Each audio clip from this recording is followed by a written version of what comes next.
I don't know what zero is in Spanish. Hello, everyone. Neither do I. Good job we don't say. Good say we don't say zero in the countdown. Do you not? I must just do. I must just do. Yeah, I must just do that in my head. Oh shit! Anyway, All the Russian spammers now know that we have a countdown. We're breaking the fourth wall. No, That behind that behind the scenes information is supposed to be reserved for the Patreon. Oh no! Oh yeah, the Legend of Rising OnlyFans subscribers. No! Right. Well, welcome, everyone. How are you all doing? Good. Ever wanted to see Scrimshaw without his armor on? I'm good, thanks. Let's move on. Oh God, what is that? Excellent. Well, yeah, we don't have any people supporting the stream, so we'll skip over all of the subscriber messages and all that stuff. All the shouts. So, yeah, we'd like to say thank you to our Patreons, and that's it. We're done. Yep. Brilliant. Okay, well, if everyone is ready, we shall begin our next chapter of our D&D campaign. So, last we left off, we left our heroes in the city of Rada Alora, a city owned by Ashigal, conquered by him 500 years ago, and turned into a city of damned souls, which fed his quest for power, influence, and sort of just generally being an evil demon. The party, along with Tail, who had sort of lied to you and sort of lied to us. dragged you along with him on his crusade to kill Ashigal. But we would have been up for anyway, even if he hadn't applied. Yeah, well, he didn't want to take the risk, so he decided to press the nuclear button on you. And so you snuck into the tower and you found Pietro or Tarash captured by Ashigal, and sort of convinced him. Well, he convinced you to let him out. And he said, yeah, I'll help you out. And then when you fought Armistice, Ashigal's second in command, Pietro just yeeted out of there, basically. But you defeated Armistice and took the spear that he owned that made it able to kill Ashigal, basically. You then sort of basically Chinook picked up a amulet which was like a magic jar and held Armistice's soul. And Tail immediately just started going crazy, saying that he needed it. And a bit of a brawl, broke out between all of you and Tail. And eventually his sword was separated from him. And in his frustration, he teleported you all to the throne room of Ashigal, who sort of watched in amusement to see you all sort of fight over this sword, before he joined the fight and tried to kill you, basically. Scrimshaw threw Elenderoth, Tail's sword, which was once the sword owned by Eretzar, into the lava, and Tail jumped in afterwards, corrupted by its power and influence. Swimming back to the surface after taking, a hell of a lot of damage, he ended up fighting you and killing Ashigal. But obviously, having been corrupted finally, he said, sorry, but I have one more thing to do, and teleported himself to an area on top of the Black Gate of Rada-Alora, where he began to summon a portal to free Zulnakkar from his bindings. The fight began as Tail became overwhelmed by Zulnakkar's influence, and he died. You killed him, and basically thrust his body into the soul. However, you sort of closed, some shadowy apparition snuck out of it, and fled into the horizon of Rada-Alora.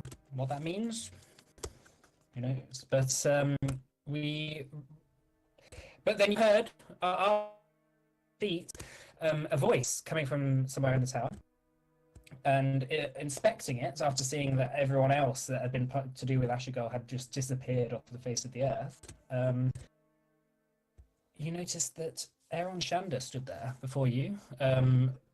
Ashigal's prisoner, clearly had been there for a while. So you see before you, Scrimshaw, an old elf. His head sort of like shaved, completely bald, and his beard grown out. His long white beard grown probably to about the center of his chest, held together by a couple of golden rings that keep it in place.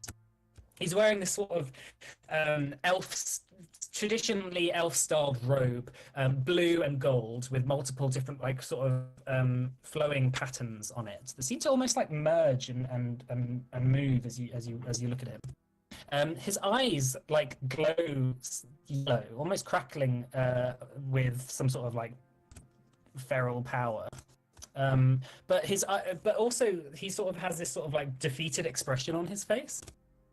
And he said to you that he, is sorry. But he says, I think we should go, perhaps. I'll explain everything to you when we get back. Or I can explain now, I suppose. But yeah, you had just freed him. Broken chain. Every minute we spend here is many more at home. We don't know. Yes. It's already. I don't know. We don't know how much time has passed. It's best to get back as ASAP. Well, now that you freed me, I can take us back to my tower. Everyone cool with that? Okay. This is Shanda, right? Yeah. I spit at his feet. He looks down and says, I understand you've probably heard a lot about me. I don't want to give... Sorry, Mike, you're lagging out a bit. No. Excellent. It kind of sounds like it's your device rather than your internet. Oh, really? Maybe it was just because I hadn't pressed the push to talk properly. No, it's getting like it kind of does that. What are you on Discord on? Just a second. Is that okay? Oh, it literally cut you off during the word okay. Brilliant. I'm gonna... I'll try turning the bitrate down. Does that usually work though? It can do if someone's like device is struggling to actually keep up. It is likely not to, but worth doing it. It's not like it really makes a difference between like 24 and 16 kilobits. Okay, Mike's joining on his phone. Hello. Hello. Hello. Hello. Hello. Yeah, I'm just gonna use 4G on my phone. I'm not gonna faff around. Fair enough. Could All try right, reverse so- tethering in future. Maybe Yeah. figure that out for next week or in the break or something. It always seems to be just Sundays. My internet just. Yeah. Anyway. Yeah, worst time. Sods law. So I was just saying, just before I cut out, Aaron Chanda said, I know you've heard a lot about things I've done. I'm not going to give excuses, but I'm not that person anymore. Sounds an awful lot like an excuse. How long have you been here? Says, by my time counting, not long, 4 years or so. But I know that time works differently here than it does. So Were you that person 4 years ago? No. After you and Tail left me, I had a lot of time to think. You were gone for 200 years or so. I planned on doing everything I could to one day trying to find you and reconcile with you. And yet, I don't know. When I finally saw you again, you are different. You seem different now, but you and Tail were very different then. Tail obviously tried to kill me, but you stopped him.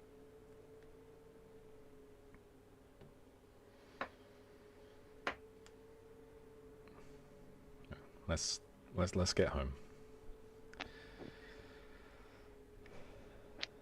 Okay, so you watch as Aaron Shander sort of walks over to a bookcase, takes out a little ring that he puts on, and begins to cast Plane Shift, muttering under his breath. You all accept his destination? Yep. Yeah. Okay. You are teleported, whooshed away, carried by the he seems quite rusty, but he has this sort of ability of using magic that feels very comforting, well practiced, and like he knows his stuff.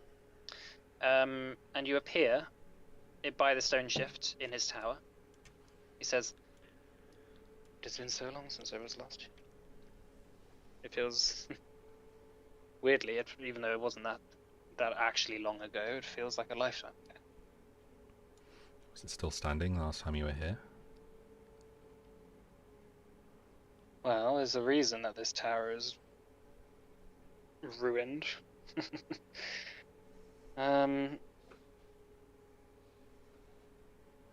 I was excited to one day return, but I never thought that it would be this way. So I thank you.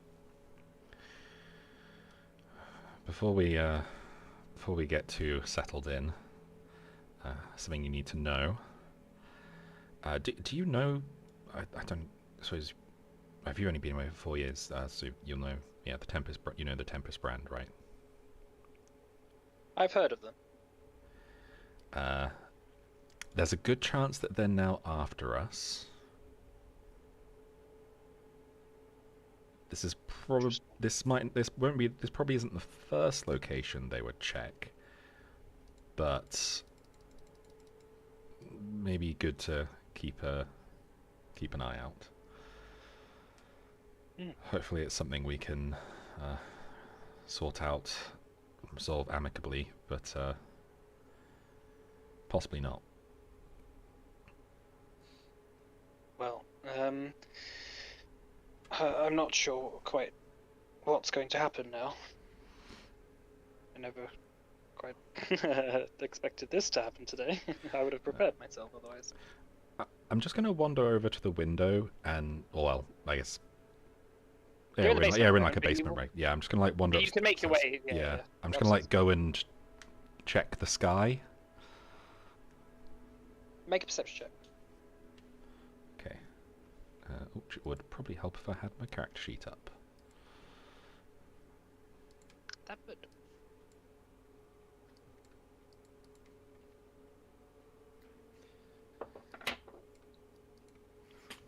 I'm all shaky.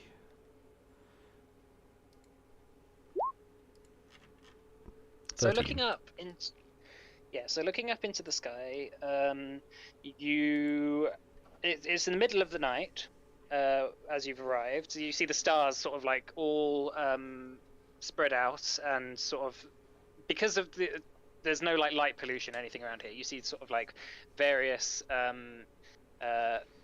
constellations and nebulae and all that stuff, all sort of quite well visible above you. having not studied the sky, I don't think particularly industriously in the past, you're not quite sure what to look for until your eye is caught by a particular spot in the sky. There seems to be a star that is glowing like a bright green. There seems to be a bit brighter than the other stars around the area. It seems to be like maybe southwards, I suppose. More closer to the horizon. You notice it because obviously you've never seen a star that is green before, but also because you're pretty confident that wasn't there before.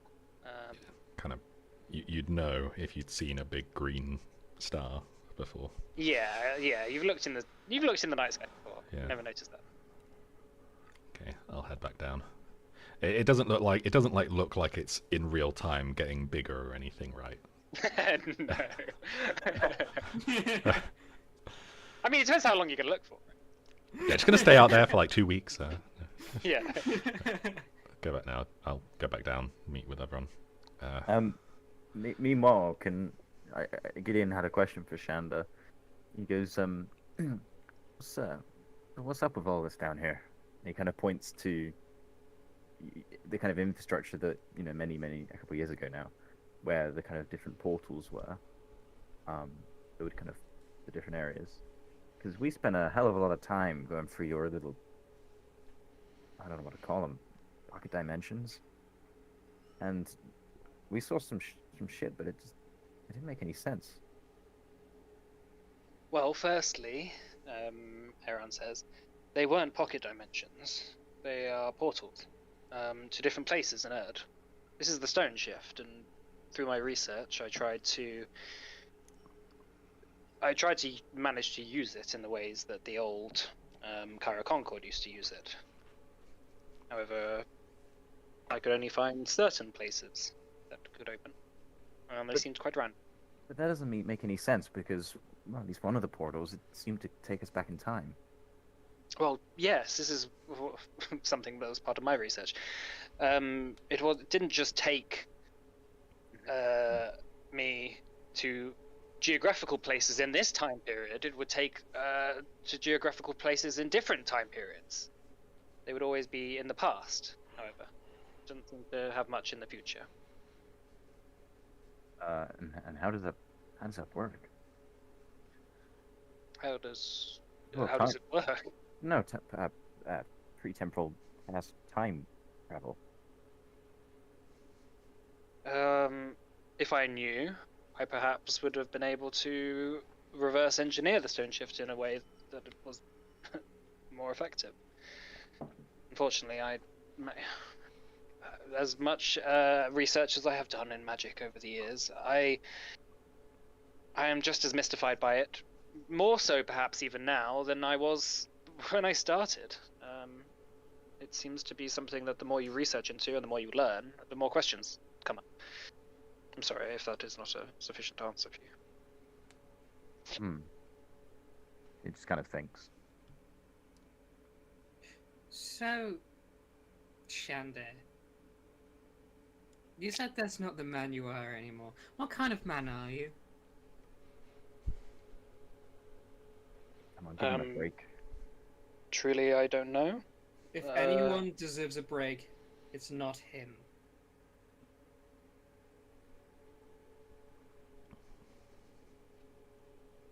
Well,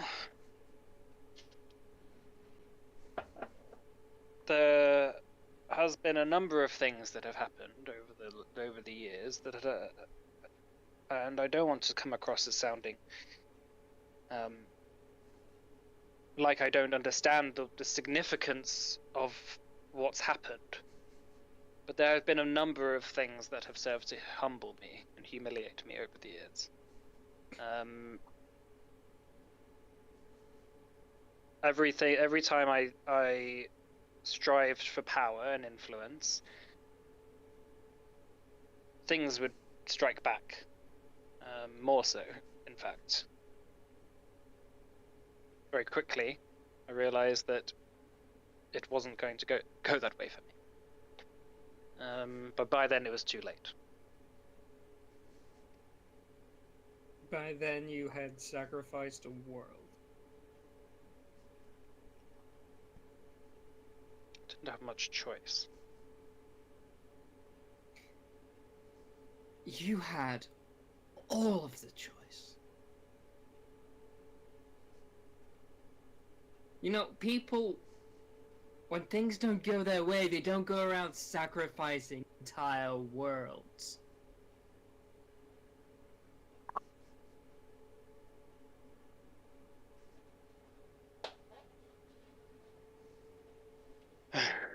He sighs. He says, I don't know how to say it. If you want to execute me for the crimes I've done, please. I don't have much else to live for anyway. Trust me, if it were up to me, you wouldn't even be here. But Scrimshaw wants you here, so I guess you just have to atone for everything you've done.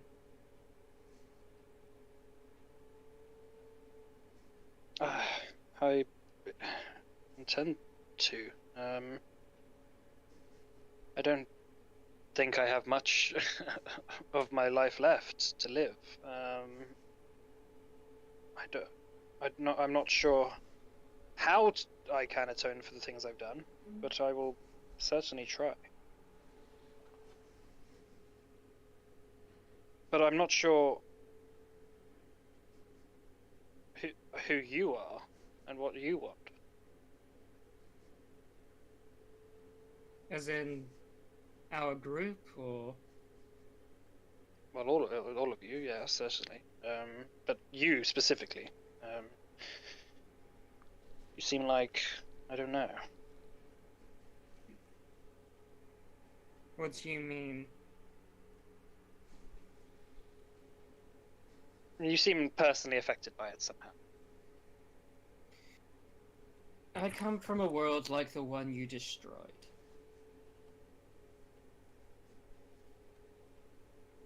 I come from a people like those who inhabited the world, the ones you had enslaved and butchered.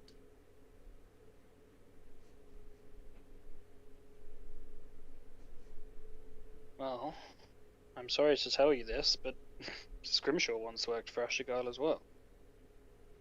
You don't seem to have the same feelings about it as he does. I have my own reasons for trusting Scrimshaw, as opposed to you.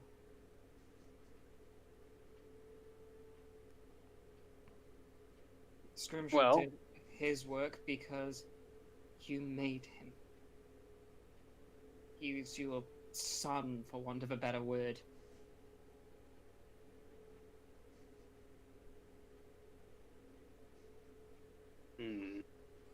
He's sort of like, you see that he has a bit of a strange expression across his face, like the. Make an insight check, Shannon. Okay.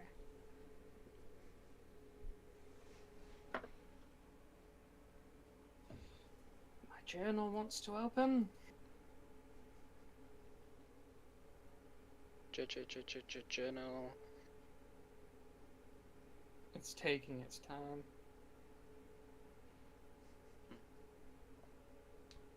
Are you opening your character sheet or just the journal? I can do it. I'm opening my character sheet just now. I clicked it, sorry.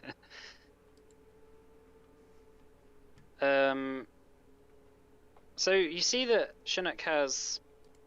it's Chinook. You see that Shanda has... when you said son, he sort of like cringed a bit. Like he doesn't consider Scrimshaw his son.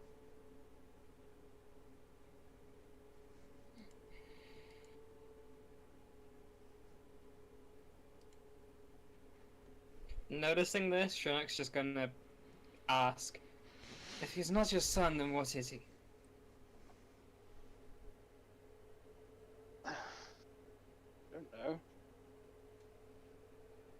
been a long time since I spent any reasonable amount of time with Scrimshaw, and he was very different then.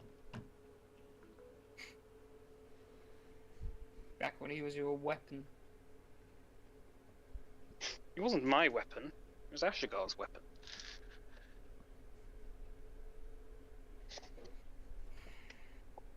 My purpose was, I was a pawn in Ashigar's game just as much as he was. Oh, how awful. I'm not asking you to pity me, but if you've got issues with the story I have to tell, then you can take that up with a judge. I intend to hand myself over soon. I know that I've committed crimes. I know that I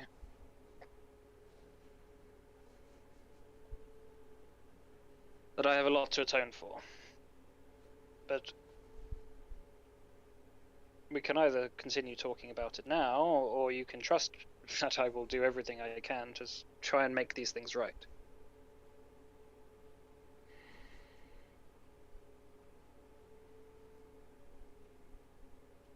I don't think I can trust you.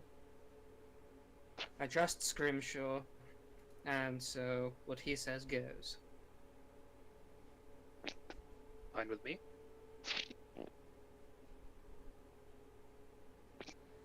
Well, Scrimshaw, and the rest of you, what plans do you have for me?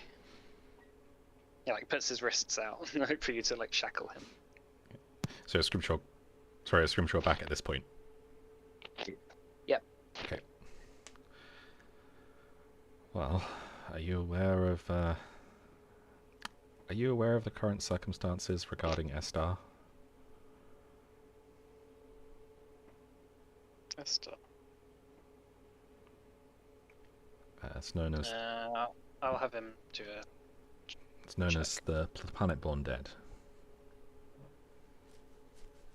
He says, that name strikes familiar to me, but I'm not sure. I truly know. No. Well, it is a planet. I believe it's sometimes referred to as the Shadowfell. But that planet itself is on its way here, and it's getting close. I don't know how long we have, but we need all the powerful allies we can get.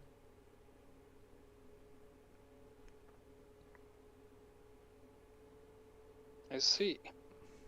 I don't know. And this planet. I don't know if it would undo. It obviously won't undo the atrocities that you've done in the past, but it wouldn't make any sense to prevent you from helping with it.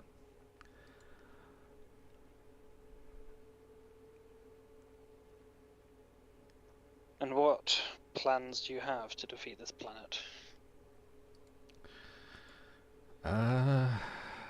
Well, I can dance it to death. I've never seen a planet dance. We're still trying to figure that bit out. yeah, we need to check up with some people. There was a planet that it pretty much wiped out before. Looks like they had a plan which they weren't able to execute. We might be able to use that if we have more time than then.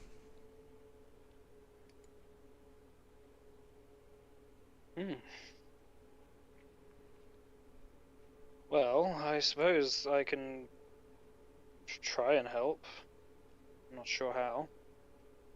But, like you said, the more the better, I suppose. Don't feel particularly content about being taken away from Rado Alora to a planet that is about to be killed. However. We won't let that happen. I'm sure. But it has been a long time. Yeah, I think it. Well, how long has it been for you? Did you say 4 years? Yes. By my calculations, that's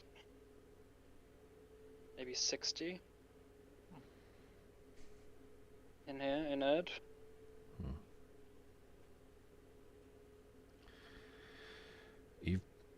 I assume you've probably clocked by now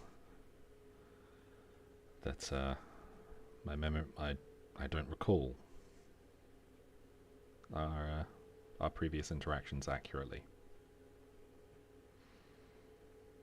Something told me that. I have- You carry yourself different. I have certain memories of you, but frankly, I don't really know what came from where. Tail has told me things, but it's become evident that he will say anything to get his way. So, He What tells a happened? tale. sorry. What happened to Tail?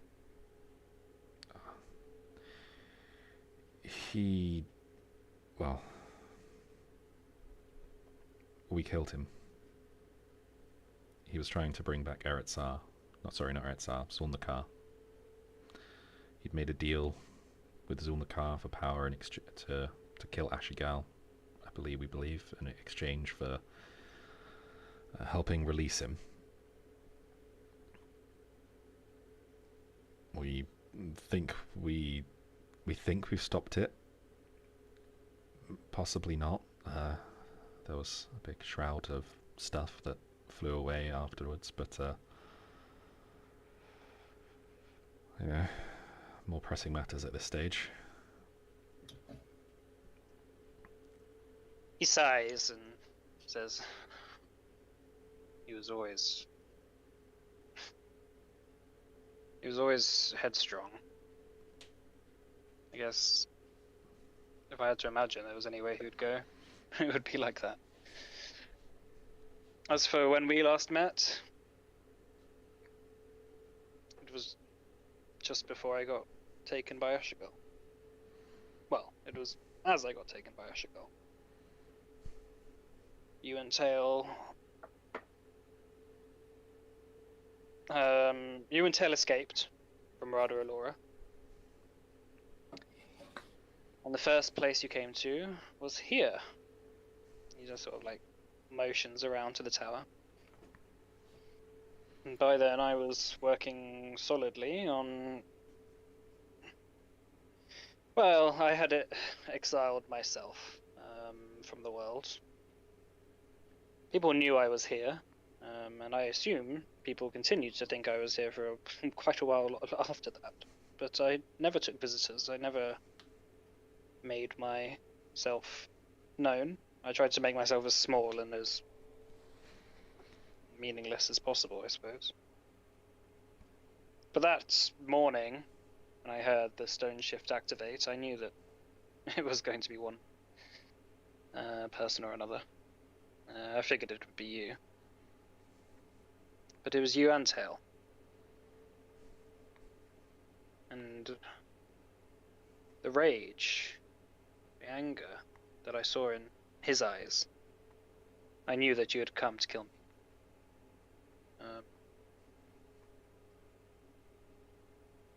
However, you convinced Tail not to.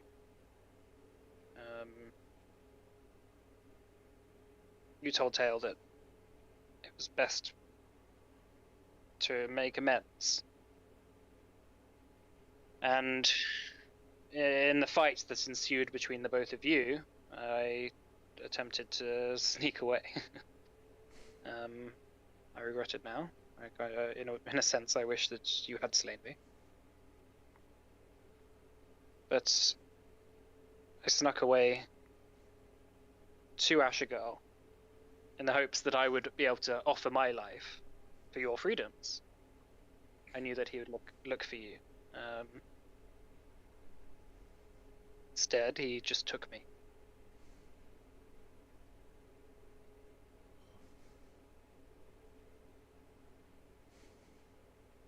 There was one thing I did, if it helps. When I used the stone shift, I made it so that Ashigal couldn't come through it. And his minions. Only those who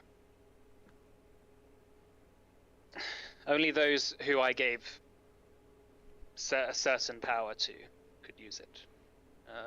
And there was only one person who ever used that stone shift ever again. That wasn't, I assume, you.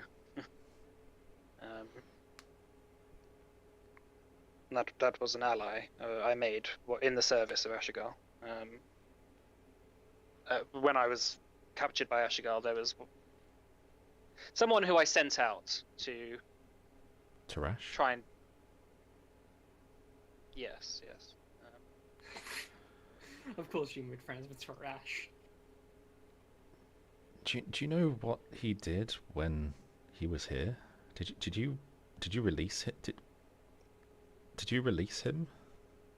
I didn't release him, I just told him how to use the stone shift so that he could escape Ashgal's service like you had. That was a great idea. No idea how much misery it caused us. A lot of good people died because of that decision. Well, I know that now. Then he was an upstart, he was radical. He said that he had been working against Ashigal for a long time, and that he would find a way to get me out, if I let him out. So you, I would imagine, a remarkably intelligent wizard, followed the word of a fiend. I've made that mistake before. Like I said, I seem incapable of making decisions that work out for me. Anyone else, for that matter. To be fair, we can't really throw too many stones on that, on letting Pietro out, given recent events. He's very convincing. He has a way with words. You should get distracted by those backwards hands. And... They're so distracting. I hate the fact that his hands are backwards. I hate it so much. It's horrible. It's like if someone walked around with the head on backwards. You couldn't fucking stand it. It's like it's not like gross or anything. It's just off. It shouldn't it's weird. be that way. Yeah, it's just wrong. Or maybe he has frontwards hands and everyone else's hands are backwards. He wasn't created by Ashigal, you know.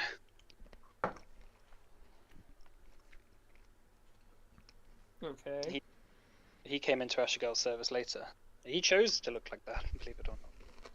He chose to have backwards hands. I assume that's just what his race of people look like.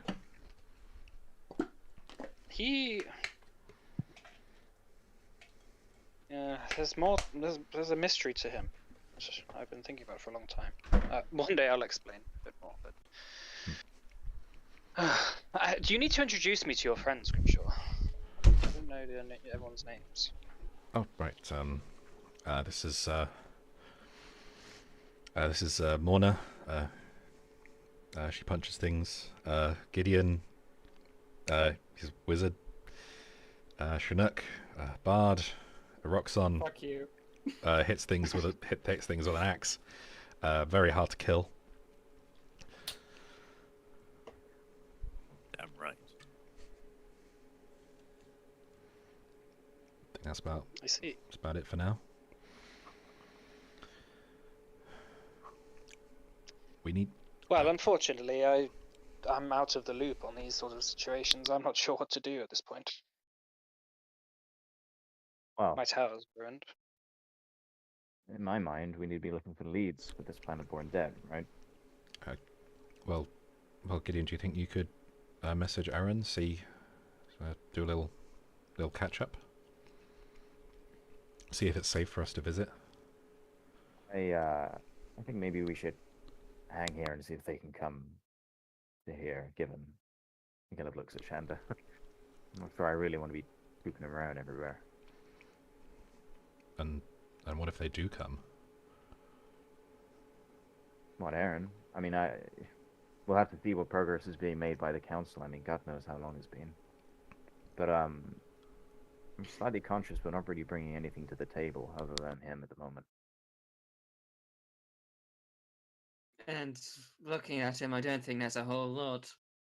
I think Radar Lord's done a massive number on him.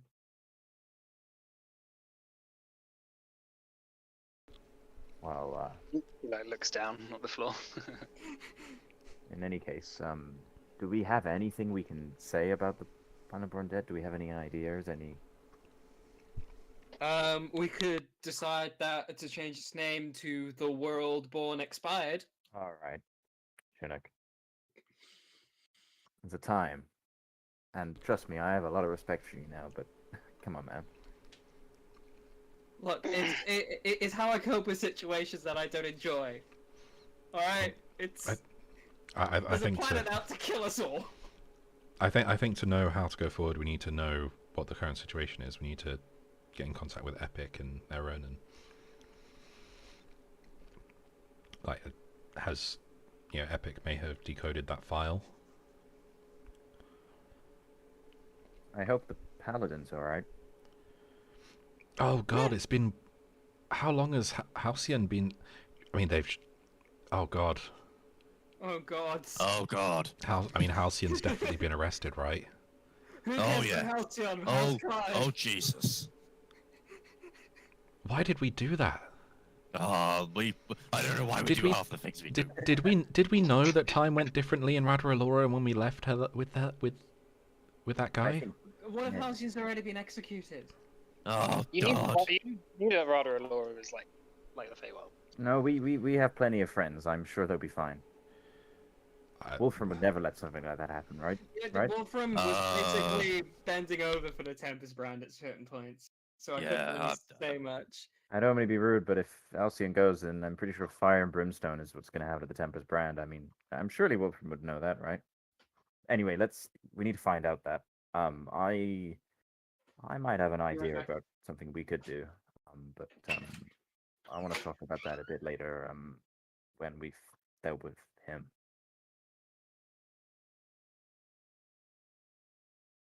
All right, fine then. All right, and he kind of turns around on the spot.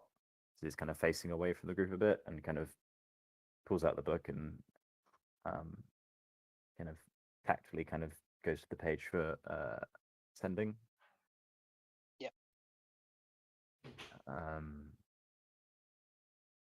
And do I have a spell slot for ID? Sick. At the right level. And cast sending to Aaron. What are you gonna say? Aaron, we're back from Radar Allura. Ashigala's down.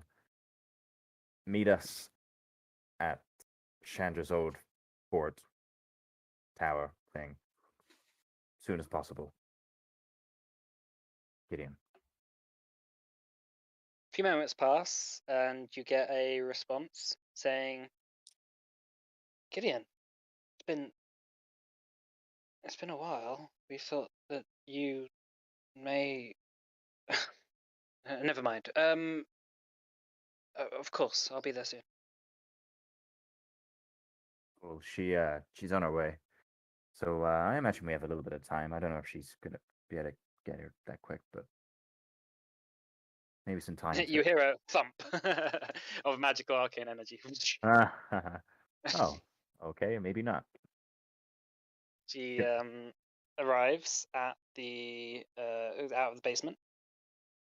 In the and she basement. She arrives from the basement. Okay. She says, she walks out. She looks well. Her long blonde hair sort of tied up. She seems to be wearing like just quite casual clothes. She's not wearing like what she normally wears. More like, just some like leather trousers and and a shirt, a cloth shirt. She's got a backpack on. Working from home, trousers. Yeah, exactly. She says, "Oh, it's been a hi everyone." And she runs over and hugs you, Gideon, and then just like starts hugging everyone. She says, "Are you okay? You said something about Ashigal?" Yeah, he's gone. We What? we did what we How did. did that happen? The last time we spoke, you were going to deal with Hakul. Oh Oh man, yeah, that's sorted out. yeah, That's old news. we oh shit, yeah, a few things happened. I'm so sorry. I hope you understand. We maybe Shunnik's best to explain that a little bit. Yeah, so basically, we went there, Shai came back, locked Hakul into an elder box, and now there's a new Archfey in charge, and he's really cool. It's called I see. Arathoth. Oh, okay. And Ashigal? So Well, when we we came, stabbed him. a well, lot. when we came back to Erd, we were being besieged and locked in by the Tempest brand in our home. Well, by besieged, but house arrest. Sure. And Tail came along and murdered all the members of the Tempest brand and basically asked us to help him depose Ashigal and Radalor. I see. I'd heard about the parts where you had killed a bunch of Tempest Brand paladins. What's happened? He- Halcyon, is she alright? Yes, Halcyon's fine. She sent me a message. Not. I knew that you had gone somewhere with Tail, but she didn't really know. She didn't explain it very well. I feel so bad for her. We never It was tell her quite- where we're going. She was quite hysterical. She said that she had some prisoner, Oh no. Yeah, and then so don't worry, that's sorted. The Tempest brand aren't going to be an issue. I pulled some favors. thank How- you. They're How not did going you- to know about the other people there. How did you manage that? Scrimshaw, I'm very well. I'm very well connected. Wow. I was expecting to come home and be Immediately It's stabbed most- by religious people. I was expecting to come home and be Erd's most wanted. Listen, I've been fighting against the Tempest brand all my adult life. Illyriel used to be a member of them. If we didn't have political levers we could sway, do you think we'd be around? What happened to the leadership? Last time we heard a pretty radical guy was put in charge.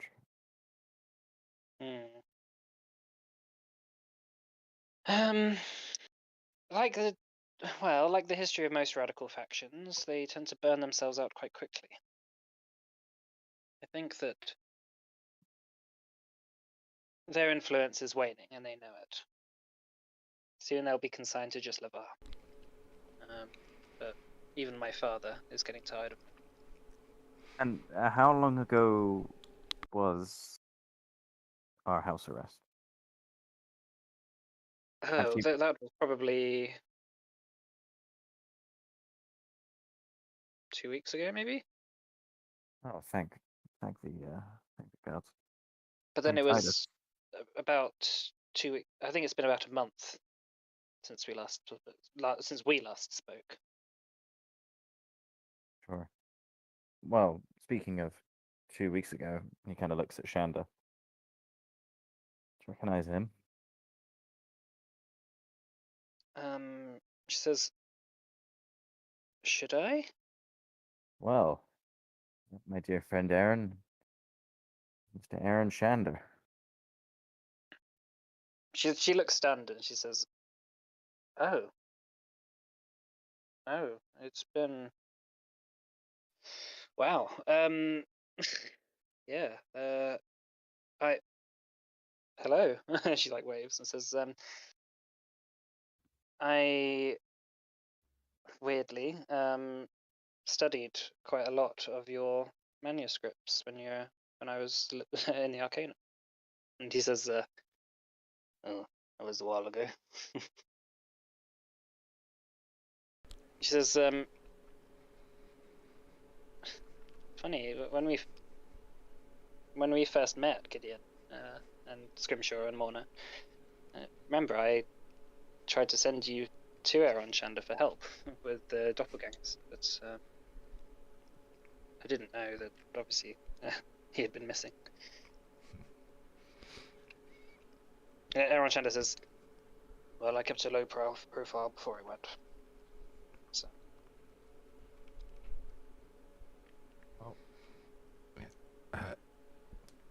Aaron, do you know if Epic has what the progress is on those files? Well, I suppose I'm glad that you're back, because we were actually planning on doing a mission ourselves, in the assumption that you had all died. So, Epic has learnt some things.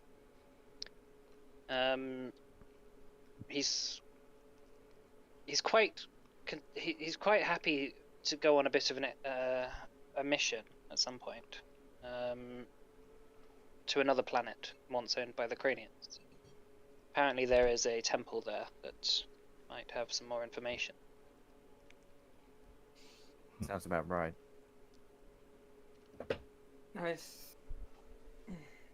Before we start going to other planets, I think we should also talk about other options.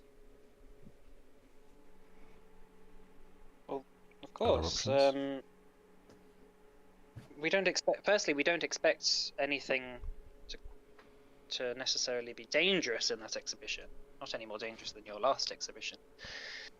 That's That was just something pretty that. dangerous. Well, yes, but also, something tells me you didn't go exactly with the amount of care that perhaps you should have. Not to offend. But... And what of the Council of Orthaid? Can we summon them and see if we can get some support for this mission? I can call a meeting. Please. The sooner the better. Yes. The observatory is finished, and obviously I'm not sure if you looked in the sky recently, but the planet of dead is now visible with human I animals. just recently noticed. Oh, joy. We estimate that it might start having an effect on the magic of Orthaid, probably in the next month or so.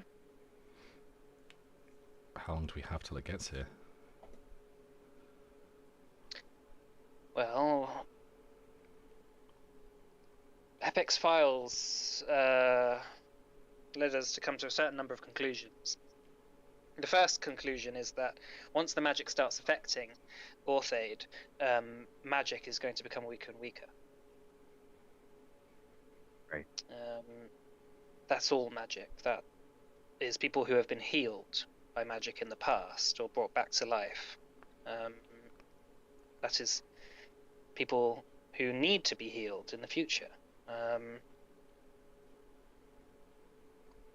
Wounds will start to reopen. People will, unfortunately, quite quickly start succumbing to those issues. I think So that's all of us, right? yeah, we've all Oh, died good at some. lord. We've all died at one point or another, right? Gideon, are you? I'm not sure. I don't think Gideon's you have, died. right? Have you? Yes, he has. Yes, I he don't has. think I've died. No, you Haven't you? definitely have. Oh yeah, I did. I got my soul stuck into a skull at one time. And then Yeah. there was the other time. I can't So remember the other times right now. Remember Gideon died you when were he dead. touched The black, the the Shadowfell, whatever thing. Oh yeah, yeah, the black rod. you know. I've had many wounds opened up on me, so I'm not particularly. Yes, it's not necessarily just people who have died, it's people who have been healed by magic as well, and we all fall into that category. So my Yeah. major goal is to start to find a way to defeat the Planet-born Dead before that starts to affect us, Yes. and perhaps if we end up finding some way of getting to the Planet-born Dead to destroy it, finding a mechanism as to that we're not affected by its influence. Because if Yeah, we I were was to just about to teleport say- there now, it may well have the same effect on us. Yeah. I mean, if it can have that effect on this planet from a great distance, then how strong is the effect if we're actually there? Exactly. Hence, the temple seems to have some answers. As for that, before that, I suppose wait until the Council of Orthaid meeting. I can call a meeting an emergency meeting, and it will maybe happen in a few days. But until then, you can do what you like, I suppose. Did he find anything out about that bomb? The antimatter bomb. He did. Unfortunately, I don't know how to say this. The manufacturing capacity of Orthaid is not on the level to be able to make something like that. Are there any It would require... other Cranian planets that we could potentially leverage? Is the manufacturing... Are there other plants, the manufacturing plants still in... could they be restored? Could they be used? Well, that's certainly something that I suppose you could speak to Epic about. But I have a feeling that the amount of effort, the amount of work it would take to put one of those manufactorums in order would take longer than we have. Manufactorum? I've not heard that word before.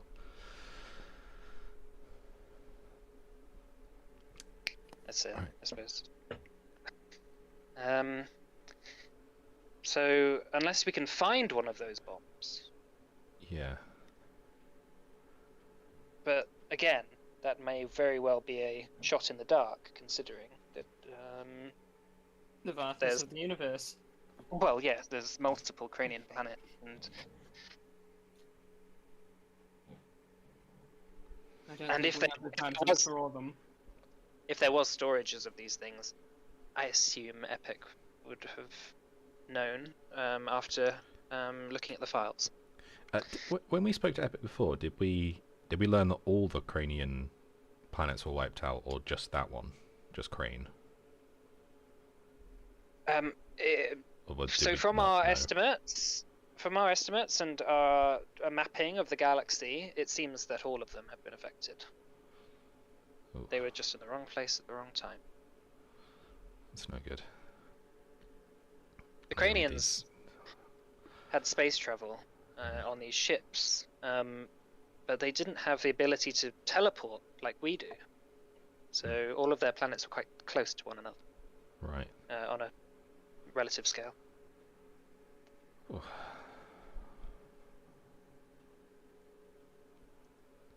Okay. Right, plans then. So we call a meeting, see what the world has in store in terms of support, in terms of anyone else's any plans any other groups can offer. Definitely. Sorry. Until then, I guess we rest, we resupply, I don't know really. Should Talk we to Epic. maybe we should chat with that prophet in Fandir while we're waiting. Oh. Oh, yeah. Yeah, we did say we were going to do that, didn't we? Completely forgot. Yeah. And what are we gonna do about him? About Shander? He can help Halcyon clean up. Aaron says, "Well, I suppose if we have a couple of days, me, Aaron, Illyriel, and Epic could scout out that temple, whilst you speak to the prophet." I like that Perhaps. idea. Do you trust everyone who would be on that mission, Aaron? Why wouldn't I trust Aaron? He's well regarded among magisters. Oh, we've learned some things. He's an asshole. Like, genocide level asshole. Aaron Right, says, At least was. "Afraid it's true." She says, "I see. I'm not sure what to do with that information." He says that he's changed, and I believe him. It's been hundreds of years. Yeah, and I believe people can change in those timescales. Learned that, similar amount of time ago, well, I may not have been much better. Aaron says, "Well, I suppose if there's any time to prove, it is now. I don't suppose that, Aaron, you would have any reasons to betray us when we're saving the world. Seems counterintuitive, doesn't it?" He says, he laughs and says, "Well, yes. I suppose that I can always try and give back, give life in my actions now to those who would otherwise lose it." Yeah, be ashamed to put one of the best minds of Erd to waste.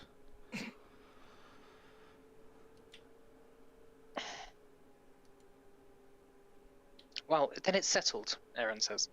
"I'll call a meeting. We will head. In the meantime, I will call a meeting for 5 days' time, let's say, to get everyone in order. In the meantime, you go off and speak to the prophets, get any information you can, and we will head off to that planet with Epic. We'll recover. We'll regroup before the meeting, and then we'll exchange information. How does that sound?" That sounds good. Yeah, Just sounds be good to me. careful, all of you. Because when we went to Crane before, did time go like the other way, where less time had passed in Erd when we were in Crane? Ah, interesting. It didn't seem to be that much different. Okay. So, because you were saying before about like peaks and troughs, someone was wondering whether like in the peaks it kind of goes whether like time's affected in that same way. No. Okay. I think it seemed to be as normal. I think Erd is probably closer to Crane in terms of magic compared to the Feywild, which is like Right. so abnormally like. It's like it's kind of on a curve. Like as you go, as you go close to the speed of light, it just shoots up massively. Exactly. Yeah. Well, in that case, Aaron, you're coming with me. And he says, "Very well." Turns to you all and says, "Again, I'm sorry for the things that have transpired, but I will make things right." And I expect to have, expect to talk soon when my head's a little clearer. Very well. Come on, Aaron. I have a teleport spell prepared. And they go down into the basement. Whoop! And you hear a sh as the arcane magic crackles as the two of them disappear. Wow. So, back to Astorwalt. I think so, and I think let's just debrief ourselves and spend the night there. And I want to show you something as well. Oh, Okay, we all need a rest rest. up. Go to the Prophet in the morning, I think. Or after Gideon shows us his thing. That sounded weird, I'm sorry.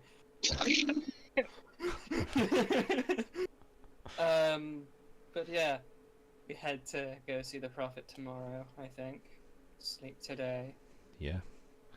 I suppose actually we didn't leave on the best of terms with the Drow. Do we need to sneak our way in there?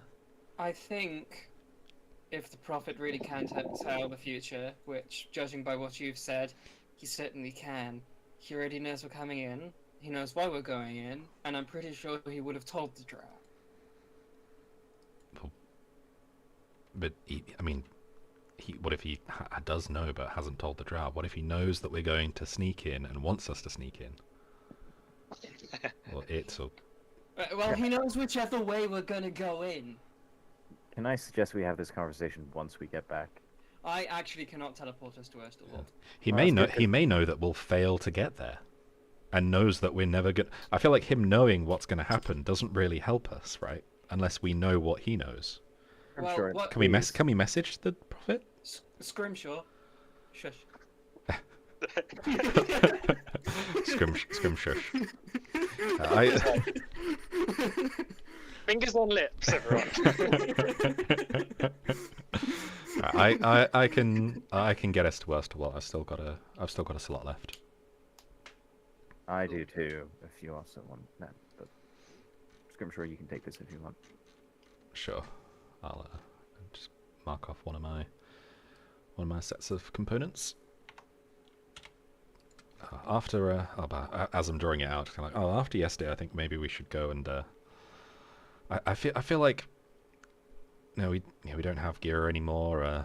Chinook, obviously Chinook, your healing abilities are,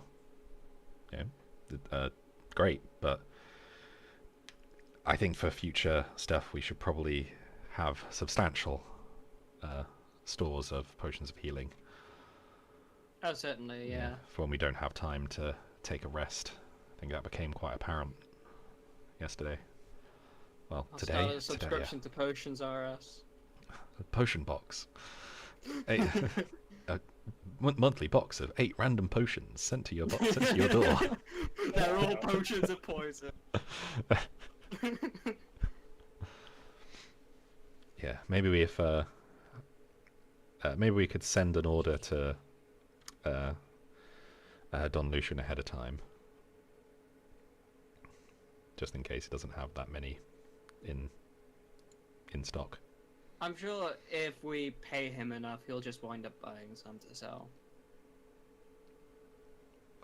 He's got like a monopoly over the Dancing Coaster. Like he's got potions. All right. He's already sitting on them just to like make as much profit as possible. So we would know that we'd potentially be able to just go in and buy like 60 potions. Yeah, you assume so. All right. Okay. Yeah. All right. So you finish making the circle. Cool. It opens up. This sort of arcane light shoots up from the floor, and one by one you step through, I assume, arriving in Erstalwald, where it is quiet. Halcyon is not in. You assume that she's gone with Erin and is staying with her. Clive there. Clive is not. Yeah. Dun dun dun! I'm gonna go and check the well. Yeah. All right. So as you go to the well in Erstalwald, looking down, there's no bodies in there. Wait, there were bodies in the well? You were there. Yeah, that's, I don't think Zach was I know there. you were. Yeah, I know, Chinook. I know you've probably it was a little traumatic. I think you probably blanked it out of your memory. Suppressed. But The amount of repressed memories. yeah, this well Who are was you again? this well was packed to the brim of Tempest Brand bodies. Right. Okay. That we banned. Let's check the Oh. side. Can't believe that happened. Yeah. No, it strangely everything is cleared up. There doesn't seem to be any blood around, any sort of anything that could look like there had been a battle, other than the occasional scrapings of like chip working on the walls that like swords had hit and things like that. It's like there's been a And And cleanup a bit of crew. scorch marks out on the front lawn and stuff. I take it our paladins. The paladin is also gone. Damn it. Are the broken my are the shackles on broken him. are the broken chairs still there? Oh no. The broken chairs are still. Right here is Kane. What's the walking stick? Yeah. Yeah, no, it didn't burn. That's what didn't burn to the ground. Which is lucky. But returning back to your home, it feels strangely calm. It feels interestingly like a moment of peace. As you all sort of stand around, not quite sure what to do. But let's take a break don't- there, shall we? Okay. Sure. And we'll come back in 15 minutes. All right. Okay. See you in a little bit, Russian spammers. Mm.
Hello, welcome back. So, have you? So yeah, the stream didn't sort of thingy last time, but hopefully that's sorted now. But everyone can hear things properly, I think. So, right. So just before the break, you had arrived back in Ersterwald after rendezvousing with Erin and sort of being caught up on what's transpired over the last month or so that you've since you were last in contact. She told you that that she was planning on basically going to one of these Cranian planets where they were going to investigate this temple with Epic and Aaron Chender and well, she's going with Aaron Chender now. So right, you're back in Erstwhal. What would you like to do? Gideon, did you say you had something to show us? Yeah. I did. It might actually work as a pretty good coincidence. To give us an opportunity, or maybe some lead or some idea on what to do about the planet-born dead. You may be, all of you, kind of aware that I maybe haven't been saying everything to you guys, and I realize it makes me a bit of a hypocrite standing next to somebody like Tail, who equally wasn't saying anything. So I kind of feel like I should come a bit clean at least. Trust me, it's nothing terrible for, any of you guys or anything. Just kind of embarrassing, I suppose. Kind of epitomizes what I imagine was my childishness and my hubris to think that I could control the world and save the people and protect the people I care about indefinitely. It's never really always going to work out. Anyway, I'll stop babbling, and it might be easier if I show you. So Gideon casts using his final spell slot that he has. He does just have enough juice in the canister. He's going to cast Gideon's Magnificent Mansion, and this kind of, it's almost like time folds in on itself and kind of spaces a little bit in this kind of slot against the wall maybe. And you kind of see before you a kind of shimmery, kind of translucent, somewhat portal, kind of embedding into the wall. I guess kind of similar to Shunnock's spell when he casts it, but obviously different. After you. Sure. I'll head in. I'll head in last, just before Gideon. I'll go in. Imagining Schnook's going like as well, criticizing every little bit of every little thing. Like, in my one, he's got this. In my one, Yeah, I'm Okay. going. So you walk in one by one. What do they see, Gideon? Yeah, so it's the so they see the Chronosphere, which is a place that Shunnock saw about 10 so sessions ago. It's almost like you're in the middle of space, but it's kind of more you're in the middle of time, right? It's kind of vast expanse of kind of weird kind of shapes and shimmers in the kind of sky around you and below you. The Chronosphere itself is it's just platforms. There's just platforms, and below and around the platforms is just nothingness. So it does kind of look a little bit precarious in spaces where there's kind of mess and bookshelves and almost libraries that kind of emerge on kind of platforms. And there's a bit of kind of verticality in the Chronosphere as well. Kind of straight before you, there's some kind of immediate stairs that go down into this kind of great, kind of larger plaza area. It's kind of circular in effect.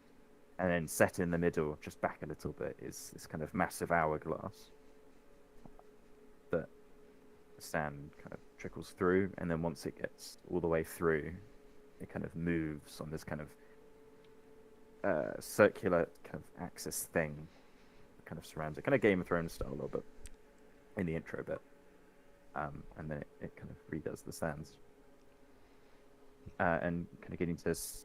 Welcome to, well, I don't know if you've seen this before, but welcome to the Chronosphere. It's kind of like, well, it was and is my master, Master Mazad, who taught me many things about time magic, which kind of explains the weird echo shimmer of time thing. And Gideon clicks his fingers, and because I'm now level 18, I don't have doesn't cost a spell slot, and does his echo of time and kind of dances around, kind of kind of wanders, moves around a bit, just to kind of show you. See, if you move your hands through it, it's not there, but I was there. Yeah, it kind of uses temporal ripples to cause an effect in the time now. But feel free to move a bit ahead. It's what you might call is it a demi-plane? Is that something you'd call it? Yeah, I'd assume it probably falls into that. So anyway, the reason we're here, and trust me, I probably would have kept it secret if I didn't really have a reason to, is that I was brought under the tutelage of Master Mazad while I was training at the academies in Eshmoan. I was there for a long time, and I made a few pretty bad mistakes, and I need your help. Me and Master Mazad, before I found you guys, we were aware of the planet born dead, and we were trying to figure out what we could do. We didn't have the faintest idea. We pored over tomes and tomes, and kind of angles his hand off to the kind of libraries and books and tables, through loads of kind of materials and various things. And that's cool, Mike. Yeah, And he says, but we made a bit of a miscalculation. Master Mazab put himself in a trance of some description. He was trying to go through various possible timelines where we win and what it took. And as you kind of continue down the stairs and move into the foyer bit in the middle, you see kind of cross-legged and hovering off the ground in this kind of translucent ball almost around him slightly, as if kind of time stopped still a little bit. But you see this kind of figure, kind of in Ishmaeli, kind of teacher robes, very basic, not very elegant at all, and slightly frayed in location. And you see this kind of long brown beard with like streaks of grey and across it. This man, and he's like, his face is like moving left and right, but like when it moves left, it's like the face lags almost, and there's like the kind of temporal remains of it, like holds for a second and then follows his face. So it looks like there's like kind of three faces, or like, so I mean, there's loads of like faces moving around. This is Master Mazad, and I was hoping you'd help me break him free, and maybe he'd have an idea about what we could do. And how do you think we should do so? Well, I was thinking about this for a while, and me and Shuna came here a few weeks ago. I was doing some reading, and he snuck in and followed me, and one of the things I was looking for and doing was thinking about how I can get him out. It became pretty clear that the only way we can do it is if we kill him and bring him back. Now, it needs a pretty powerful spell to do it, and I would like one of you two. He kind of looks at Chinook and Scrimshaw to use it, and to use power word kill. But it might take. I haven't quite finished writing it up, and I need to find the various materials, so it'll take a few hours to find it. Feel free to do what you like while it's going on. But yeah, and the reason I need one of you to do it, Gideon kind of stands and kind of sighs, and he removes his cloak that he's pretty much had on from the start, and he kind of dispels magic on himself. And you notice that you kind of heard and hadn't really paid much attention because he's kind of used magic to kind of keep your eyes off it and to maybe make it look normal. But his right arm is basically covered in this gauntlet. And it looks, I guess, the only times you've seen that kind of engineering is maybe like Lusenia, but there seems to be kind of quite magical properties to it as well. And kind of located in the middle is a kind of a clock. And then as you kind of look above the gauntlet, you notice it kind of where it kind of connects to his kind of upper arm. The arm above it is just like black, as if like, you know, it's dead almost, the flesh, and it kind of arcs up kind of around his shoulder, although you can't quite see because it's kind of closed at that point. I had a bit of an incident before I met you guys, and whenever I use necrotic energy magic now, it makes it worse. So if we are going to be using a powerful spell like that, I'd kind of like one of you guys to do it, if that's all right. And yeah, cool. I'm not going to go out of my way and tell you how it happened, but I mean, I'm sure I'll get to it at some point.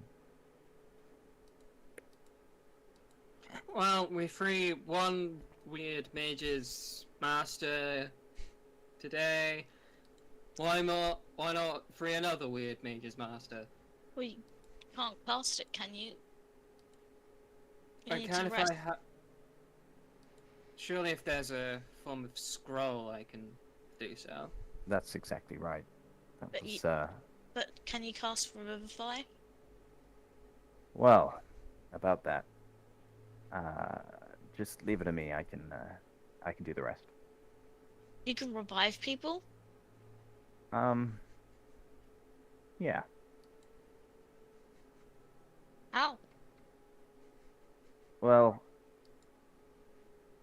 I spent some time with Brainleaf and a couple other members who are endowed in such types of magics, and we found a way to use time as the kind of medium in which we bring somebody back to life. So, rewinding them before their time. Something like that. Wait, I don't understand. Where did I get the word rewind from?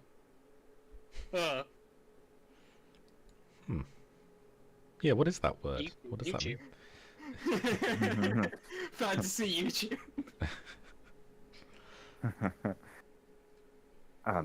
But it comes at a cost, all of this, but it's, what can I say? I'm clearly a very talented wizard. And very modest one. Always have been. Right, I'm gonna get on and collect some materials. Again, make yourself at home. There's all sorts of things lurking around. I was gonna say Sukasa Mikasa, but I don't think there's Spaniards in there. There's a coffee machine.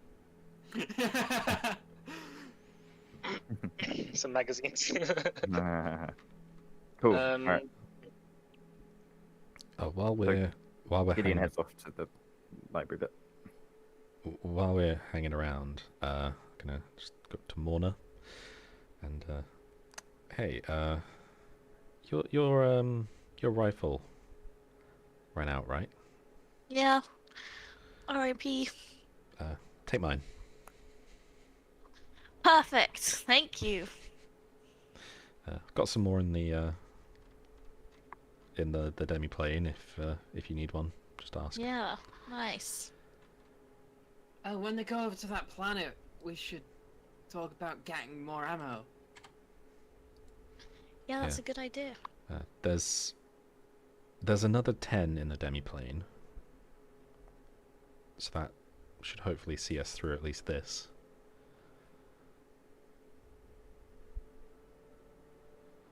There's also that turret, but No. I'm still not sure what use. We could set it Time out for that? outside our house in case other people come again. least the Tempest brand attacks. Someone delivers post and just gets disintegrated. Clive wanders out of his stable. No! No. Don't put that idea into my head.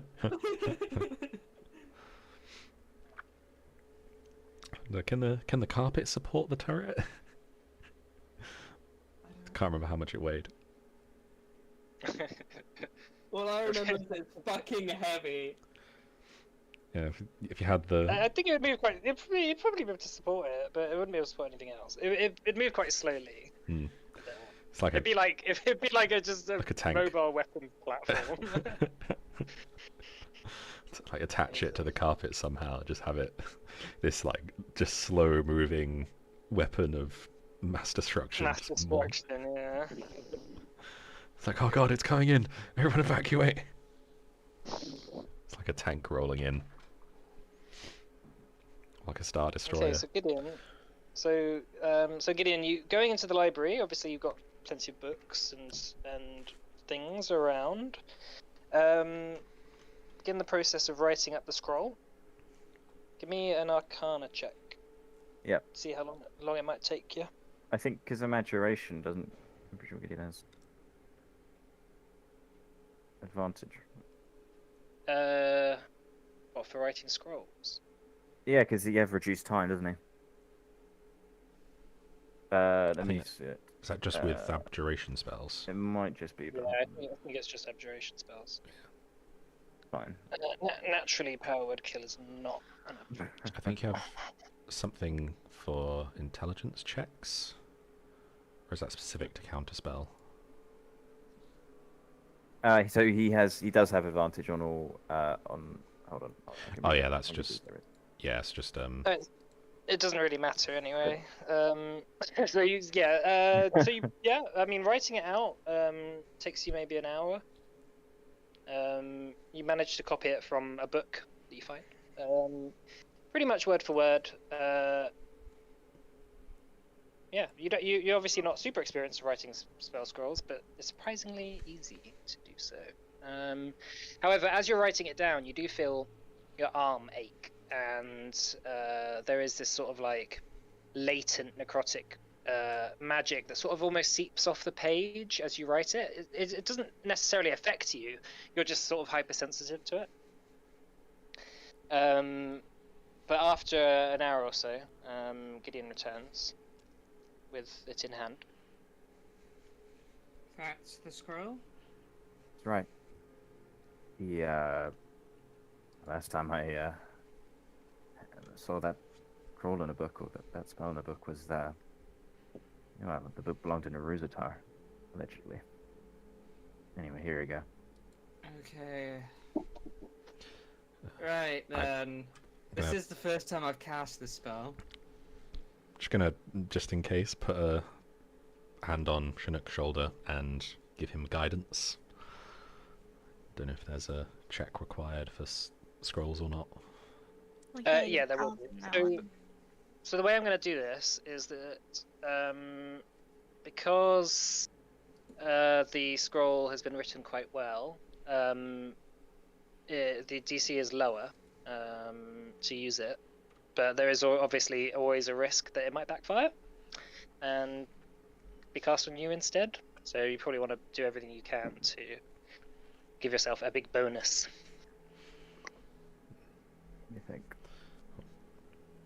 And be over Well, 100 hit I'm points. almost out of spell slots. I mean, I am over 100 hit points, so I should be fine.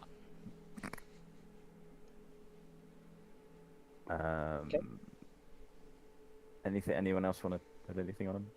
They have? I don't think anyone has anything.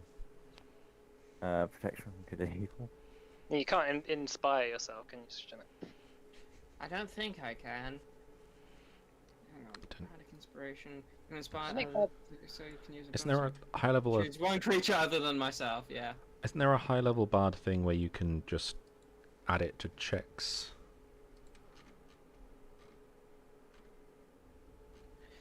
Yes, I can. I can use Peerless Skill, which I get at 14th level. which enables me to use a Bardic Inspiration deck to my ability check. Okay. So you can do that. That is the first time I noticed that I could actually do that. Sure, Would you have can been actually. so much better before. Wouldn't it? I just realized you could use Yeah. that. You could use that for counter spells as well. Oh shit, yeah. Oh god. So with a counter spell, you could add half your proficiency and also a d12. Oh god. Russian spam has been telling you that for the last 30 sessions. Except they couldn't for the last 20. Oh my god, Shinlik's such a noob. Okay, so Master Mazad sits before you, sort of strangely moving through the temporal wobbles of time. You have the scroll in front of you, written out by Gideon. The on the page, the writing itself is very that he's copied from. It's very archaic looking script. It seems that the ink almost bleeds out of the paper, like almost giving off a sort of like shadowy power as you just even look at it and read it. There's these like ancient sigils and markings of skulls and just like horrific visages of just dead like bodies and like all sort of like engraved into the writing of the page itself. Kirk's gonna like raise an eyebrow at Gideon. Like I said, I spent some time reading Neruzatar, and this arm didn't come cheap.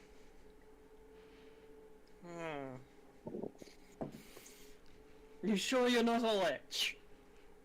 I promise you, I'm not a lich. In fact, this very gauntlet stops me from being taken over by whatever the hell that necrotic rod is. Just Call it a punishment for even thinking of going down that road. Scrimshaw's just squints at Gideon like it's like which site is working right. Look, I told you, I'll tell you about it later. Right. Okay. Well, there's only forward, so let's go kill your master. Right on. Gideon, like, kind of, his gauntlet starts whirring. You recognize the sound from when we were fighting the ghosts, Roxon. And you noticed it a little bit. I think it was Roxon. Maybe.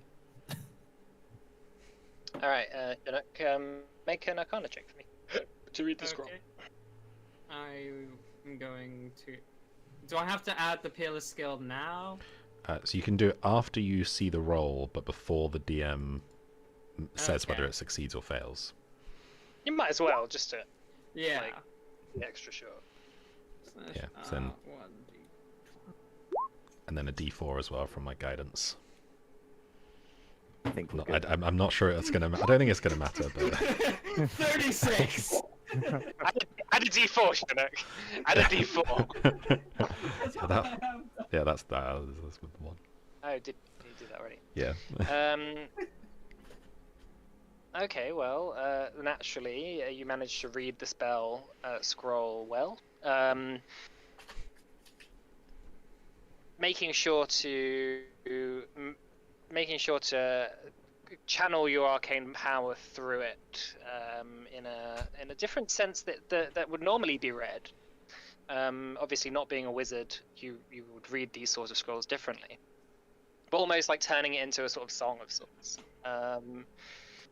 And harnessing that sort of dark arcane power that seeps from the page itself. You watch as the shadows begin to rise from the paper as you're sort of singing this song, this like discordant, sad, almost pained melody that sort of enraptures sort of the mood of what's going on. As the dark smoke that rises from the paper, it begins to sort of almost like jolt into different sort of like patterns, almost turning like almost edged rather than like the soft edges of a shadow or a smoke. It turns into almost like rippling edges of pain that as you're sort of like working out how to use it, and then suddenly it shoots out and hits Master Mazad in the chest as this like shadow begins to seep through him. You watch as he sort of almost like locked in his struggle, begins to seize up and immediately just drops to the floor dead. As he sort of like drops onto the floor, sort of when he was like previously levitating before, I guess. Rushing over, checking his body. He is dead. There is no breath coming from him. I need several showers. Just down there on the right. Shellick just jogs away to the shower. You see several showers. Gideon looks at him and he holds his gauntlet out and then kind of puts his other hand on the gauntlet as he kind of holds it out. And he says, I warn you, he's pretty eccentric. And then the cogs and the wires and the kind of magic that overlays it kind of whirs into life. Gideon says words under his breath, and it's kind of this merger of various different kind of strands of magic. And he casts kind of, I suppose I'm going to call it rewind actually, because that's quite a fun name for it. Sure. You begin to focus, and the gauntlet locks into place, and sort of like a temporal, arcane, glowing magic begins to shoot around it in these sort of like concentric circles, almost like multiple cogs, sort of like whirring and twisting. As you put your hand on his chest, there is a moment of confusion as nothing seems to happen. But after a couple of seconds, you see him draw a big breath in, like a. However, his eyes remain closed, and his chest raises up, almost like he's being defibrillated. Landing back on the ground, as he sort of like loosens, his chest rising up and down. He looks certainly alive. However, his eyes haven't opened. He hasn't moved. But he doesn't seem to be in the same sort of temporal lock as he was before. It almost seems, and you get this strange like feeling in your head that just before the moment where he breathed in, you saw a sort of silver cord running out of his sort of stomach for a moment that sort of went off a couple of inches into the air, that became like really knotted and tangled before just like evaporating as he breathed in. Make an Arcana check for me, Matt, because Master Mazad hasn't woken up, although he is alive and breathing. Okay, That's so interesting. you have this like feeling that Master Mazad's body is alive, but however his soul and spirit seems to maybe have been lost, or like not. It's still attached to him, but it hasn't really managed to find its way back. It seems to have been intercepted somehow along the way. As he lies there breathing, not moving, something sort of like makes you think, and you think back to some of the books you've read, and that sort of silver cord that you saw reaching out of his stomach, it was this sort of like half translucent sort of thing. It reminds you very much of the of stories you've heard about travelers that have gone to the astral sea. Very famously, sometimes people go there and never come back. The stories say that their spirits get lost out there, and unable to find their way back. Their body continues to survive, but they struggle to make their way home.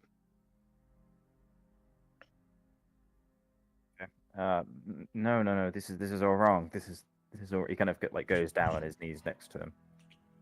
Oh, gosh. Yeah, no. Gideon kind of stands up again. He starts pacing a bit. And he kind of mutters under his breath, and you hear like Astral Sea mentioned.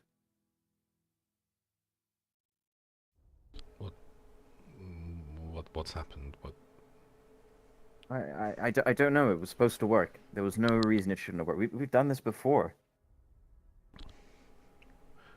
Wait, this? As in, Yeah, killed him and brought him No, back? no. Revive, rewind, whatever you want to call it. We've done it before. But usually the soul meshes pretty well with the body again. It should be fine, but did you not see that? He kind of like points and kind of the point ends just kind of... The string? Yeah, it's kind of soul cord. Now other people call it different things. But that's this connection is soul. And I know of and heard stories of the astral sea. The astral sea, right? You know, souls not able to find their way back to their bodies, they get lost there.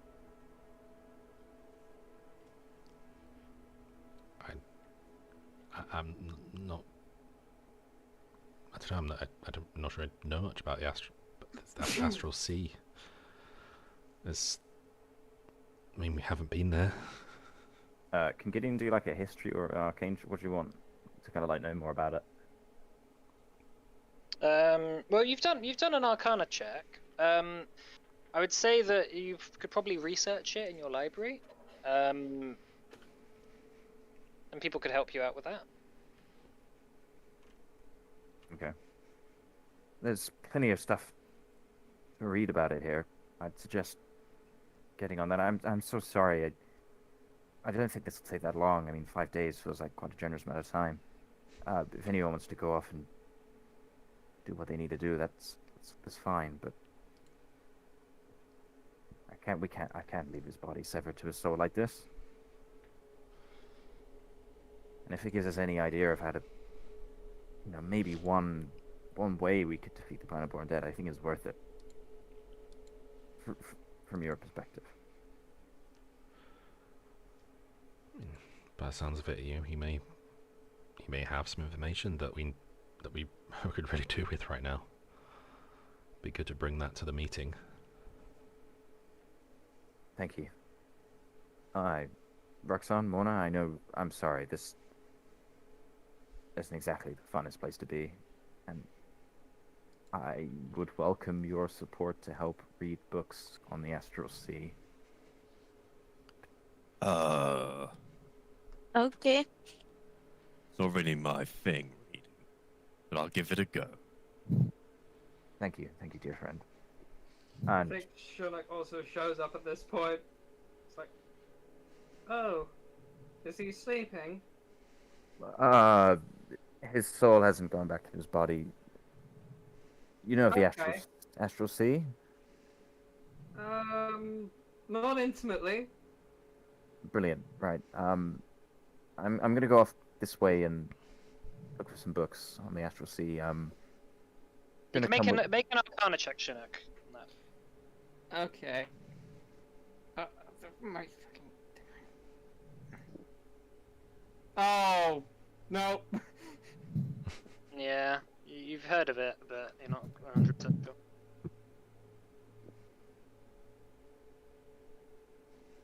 Okay, so what's the plan? Gideon like scrounges through for some immediate books and then throws them back to like just kind of literally you know how you like throw things down a corridor and they like when it's quite a smooth floor it kind of makes and he's just Yeah. like throwing books at the party in the middle that he kind of sees a couple Yeah. and then You know, we could just go to the astral plane. How? what How would we do that? Is there a spell? Yeah, I know a spell. Wait, you know us? Wait, you know a spell to get to the astral plane? It's Yeah. more of a meditation. gonna bring So- anyone else along? I can. yeah, we talked about homebrewing that. All right. Cool, brilliant. That's really helpful news. Thank you, Mona. If that's all right, maybe tomorrow morning, but thank you. Would you mind, maybe between then and now, I think it'd be good if we figured out as much as we can about this place. I'm sorry, I know this has come out of nowhere.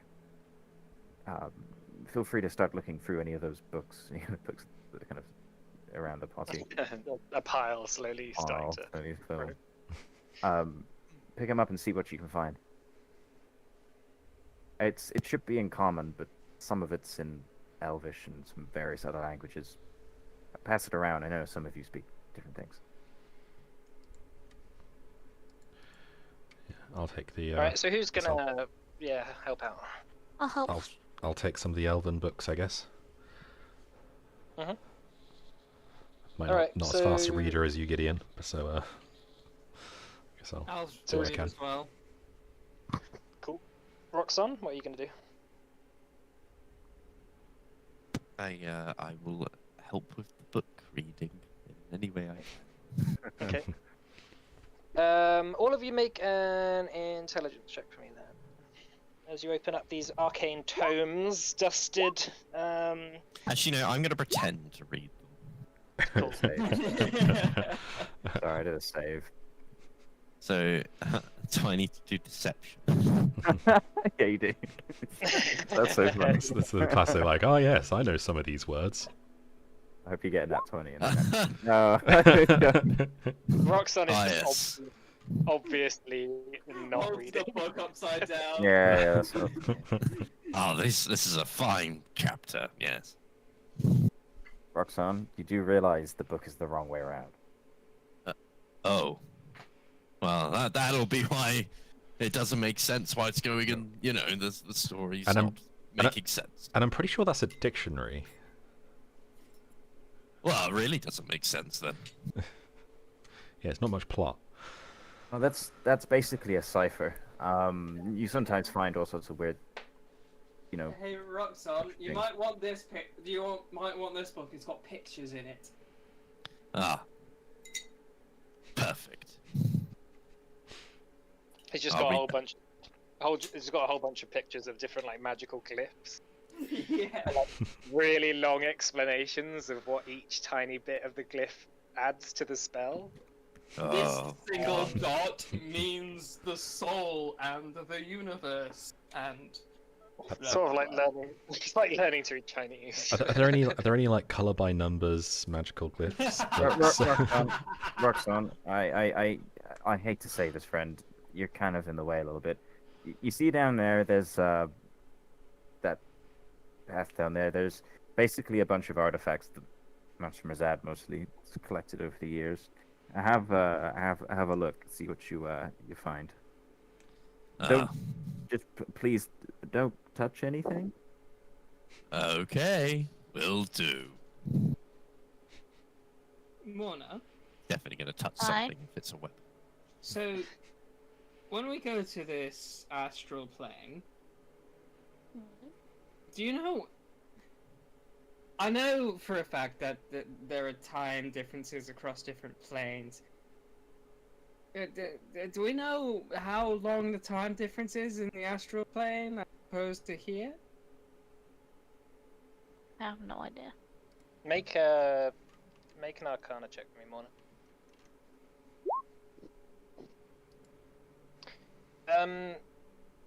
So obviously you've never done this particular meditation before. When you were at the temple, you had spoken to Taman about it, and occasionally some of the monks would do it. Very rarely. Through your conversations, it sort of became clear that the time flows at the same pace that where your body is, because your spirit leaves your body and goes to the astral plane. So your body remains where it is. That's how time progresses. You progress at the same time as your body feels. Okay. So that there shouldn't be any difference. There shouldn't be any difference. Okay. I was just worrying if we wind up going there and then we wind up missing the meeting. Yeah, that's fair.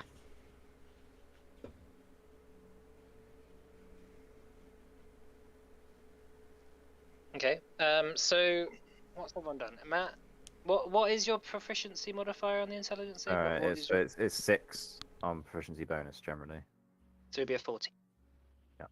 So, but Mona, you got a natural 20 on your intelligence check. Yeah. So, I suppose through your expertise, you're quite quickly drawn to a book that you feel like might have some information on the astral plane.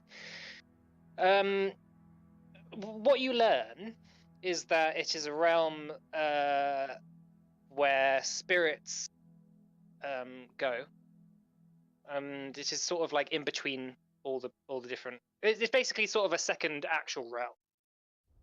So there's the physical realm, which is where you all are, and where the galaxy is, and then there's the astral realm, which is more on the realms of spirits. Through your reading, you sort of learn that occasionally people who have near-death experiences, or through like certain forms of meditation, can find themselves in the astral realm. And if you're not prepared for where you're going, you can get lost. Especially if the cord that is effectively like an umbilical cord that connects you to your earthly body, or earthly body, I suppose. If that gets severed in any way, you die, like straight up, because it separates your soul from your body, and then you're dead. So there's a lot of writing about that. One of the magisters is like making it very clear that you don't want to put yourself in a situation where that might get cut. However, the cord itself is like almost like a lifeline that you can sort of like pull, and it will drag you back to your body. However, if you aren't careful, the cord itself might get tied up, or lost, or wrapped around certain things, which can make it harder and harder for you to find your way back. And the longer you spend out there, the harder and harder that might be. Okay.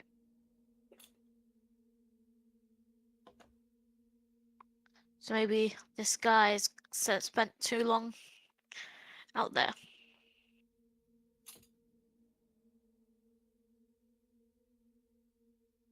So if he spent too long out there, how can we be certain we can find him in time?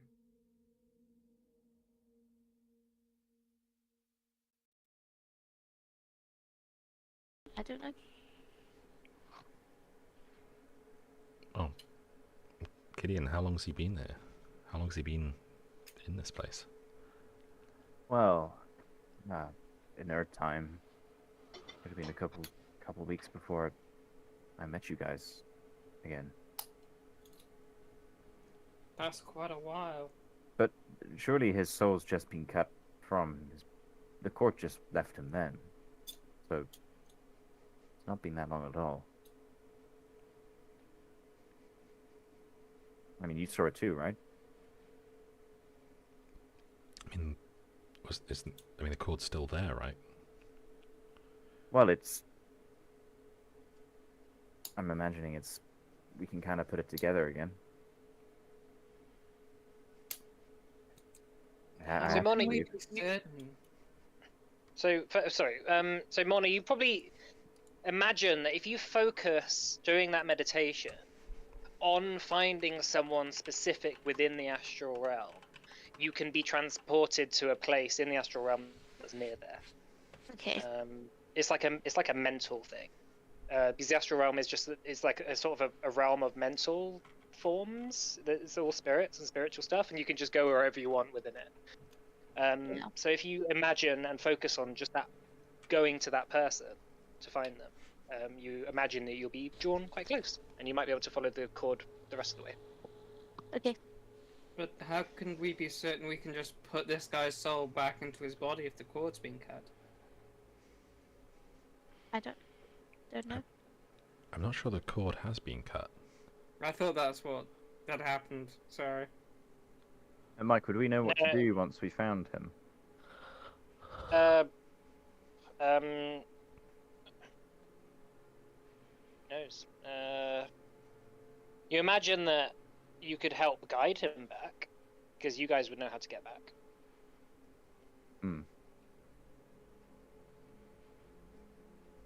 Okay. Like a lot of the things that you read in these books, explains very specifically that the astral realm is a sort of very intellectual realm. That it's almost like the Feywild, but like ramped up even more. That if you feel like you're lost, you can go anywhere you want in the astral realm. You can imagine that, okay, I'm going to go over to that person, I'm going to go to that person, I'm going to go here or here. But if you truly feel like you're lost and you can't get back, you're going to be stuck. So an external person coming out and reassuring you and telling you that you're not lost anymore is most likely going to help.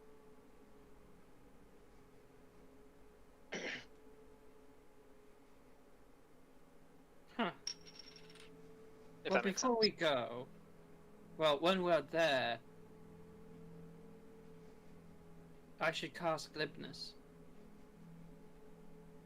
Right? Why is that? Well, if need be, I can convince people of certain things, they'll believe it, and sort out changes, right? That tracks.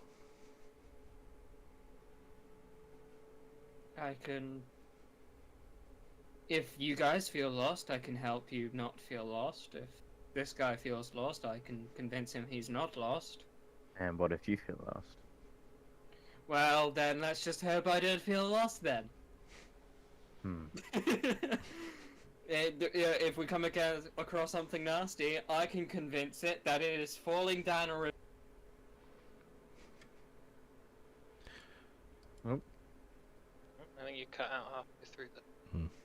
Oh, if we find something nasty, I can convince that I can convince it it's falling down a ravine.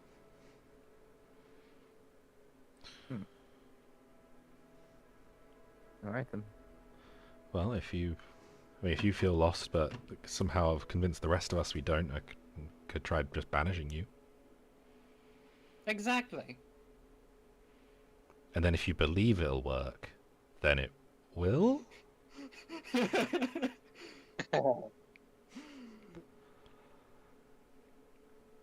I don't know. Let's Or I hope could- so. What happens if we leave the astral plane but go somewhere else? What happens somewhere if other than the you material believe plane. I'm lost? Like if we go from the astral plane to another plane, is it our astral form in that other plane, or does our body go there, or? So because Morna got a natural 20, I can explain that. Because the book that Morna has and has now like shown you all, the astral plane is used, and the reason people go there is that it is used to sort of almost have a shortcuts from place to place. And if you leave the astral plane without sort of stopping the astral projection spell, it is your soul that goes to that plane. So the astral plane is almost like a shortcut, right? You can go there, and then you can imagine, I want to go to this planet, and then you disappear. Then you can like reappear in your soul body in that planet. However, when you go to the physical plane, you don't have the same abilities as you would if your actual body was there. The astral plane itself, like you have power because you sort of imagine that you have weapons and stuff, and that you act the same. But if you were to leave the astral plane in your astral body, you would just be a spirit going around. So things couldn't necessarily hurt you. It's almost like similar to scrying. Like scrying works in a similar principle. Okay. So that's why people like use that. You know, they don't go there because it's necessarily somewhere they want to go. It might give them a shortcut, or be able to scry for long times and look for things, and Might be able to go investigate somewhere without necessarily putting yourself in great risk. Right, yeah. And the only risk that would happen to you is if something was to cut your cord. Yeah. And then that's really bad. Which things that aren't in the astral realm presumably wouldn't typically have the ability to do. No, there's nothing. The book says that there's nothing that they know about that can do that outside of the astral realm. Yeah. So yeah, pretty good scouting tool. Right. Okay. Let's try not to spend too long in there. We could. I mean, this isn't helpful right now, but we could use this to maybe scout out that planet. Yes. In the future. Yeah, after this. But yeah, Do we? Is it worth having a? Oh God, I don't know. yeah. Will our astral bodies be weakened based on what we currently have left, or how does that work? You keep all of your weapons and items with you. It's just like they become spiritual weapons and spiritual forms of them and stuff. So Like, your stats what will. about spell slots? Yeah, you still have spell slots. You can still cast spells. But as in the we're spell pretty. slots we have. Yeah, so like we're still pretty fucked up from the fight. Oh right, yeah, of course, yeah. You're not going to be like a full rest. Right. So yeah, we should. So we still benefit from resting before we go. Ah. Yeah. I feel like we should have done the. Oh, we would never have known. Hmm. All right, let's rest up as quick as we can then. Okay. All right, so you begin to settle down for the night. After a long day of fighting, adventuring, learning new things. Do you want to take watches? Probably no reason to. You can in, like Gideon's demi plane thingy. exactly. Like you can turn off turn the door like off or close it. I suppose. Yeah. So, is there anything you wanted to talk about or do before you rest? Shonite's gonna find Scrimshaw. Cool. Hey, buddy. Hey, how you doing? Well, I just killed a guy. I mean, a that- guy who I'm pretty sure didn't. Well, maybe he did if this is helping him. I don't know. I'm confused. The shower did not help. Yeah, I mean, I wish I could say that killing people and then reviving them was something new. Don't remind me. I'm still trying to repress that memory. Yeah, that. I mean, Mona seemed to really enjoy it. Does that honestly surprise you in any way, shape, or form? Fair point. Like, I think she enjoys killing more than does, and that's saying something. Yeah, Like, different kinds of killing, right? One was more of a one-on-one, see the light leave their eyes. Roxxon's more of a glory of battle. I was more thinking Morna is more cultist assassin, and Roxxon is more I will hit you really hard and then you die.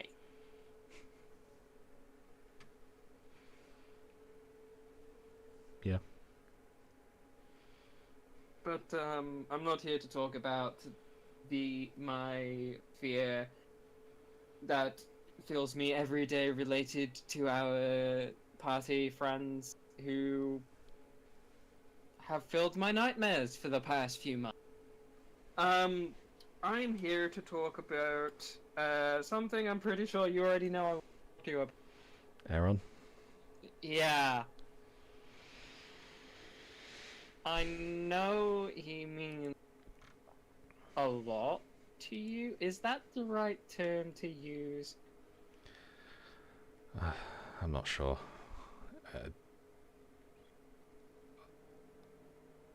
He seems different. Like, honestly, You wouldn't know that, though. well, there's the version of him that I guess I've implanted in my own memory. And yeah, he just seems like a different person. The one that I remember was cold and unfeeling. Not cruel, but just we met him. When we ran into him, and he seemed like I was gearing myself up to, like, stand up to him to try and defy him or what have you, but we finally met him and he just seemed broken. I'm going to tell you something fairly obvious. I spent my entire life working for a megalomaniac dictator who probably would have done the same shit Aaron did 1,000 times over if it benefited him in some way. People like that, they twist things.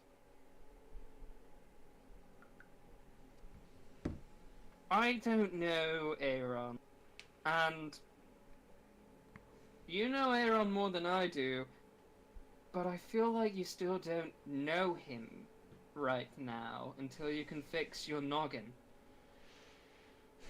You're right. He could be playing us. I think it's more than likely he's playing us somehow. He could I be. don't Anyone. trust people like that. He could be. He could be right. He could be looking to... I don't even know. But what inclination have we been given that he is? He destroyed a planet. Hundreds of years ago. And Hercule started a rebellion, was part of a rebellion against gods. He started wars. And he was always like that. He never changed. Sure, people can change, and horrible people have turned into saints. Saints have turned into horrible people. Those things happen. But you've met him you've known him again for less than a day. And it just seems to me like you're willing to just let that go.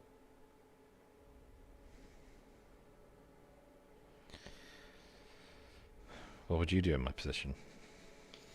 Well, if I were in your position, he'd already be dead, personally. Because tyrants like him deserve nothing greater than that, in my opinion. But I'm not in your position. You're in your position, and I'm not going to make any decisions, or I won't be any better than him.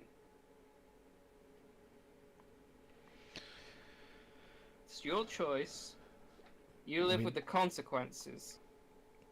We definitely have a history of just beheading, just killing off anyone who has been opposed to us. Do we really want to go forward with that based on people who are no longer, or may no longer be the person who opposed us? If we kill Aaron, then why not kill me? I did those things. I was, I worked for Ashigal, supposedly. I'm sure I did all sorts of horrible things. First of all, Gideon saw what happened. He saw that flicker through time.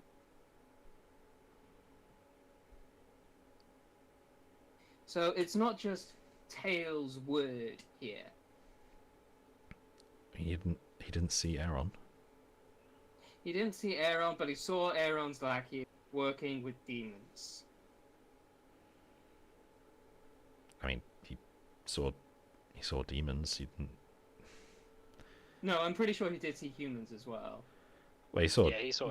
He saw. Magisters. Yeah, he saw like magisters and demons and such. But how do you know they were Aerons? And look, regardless, this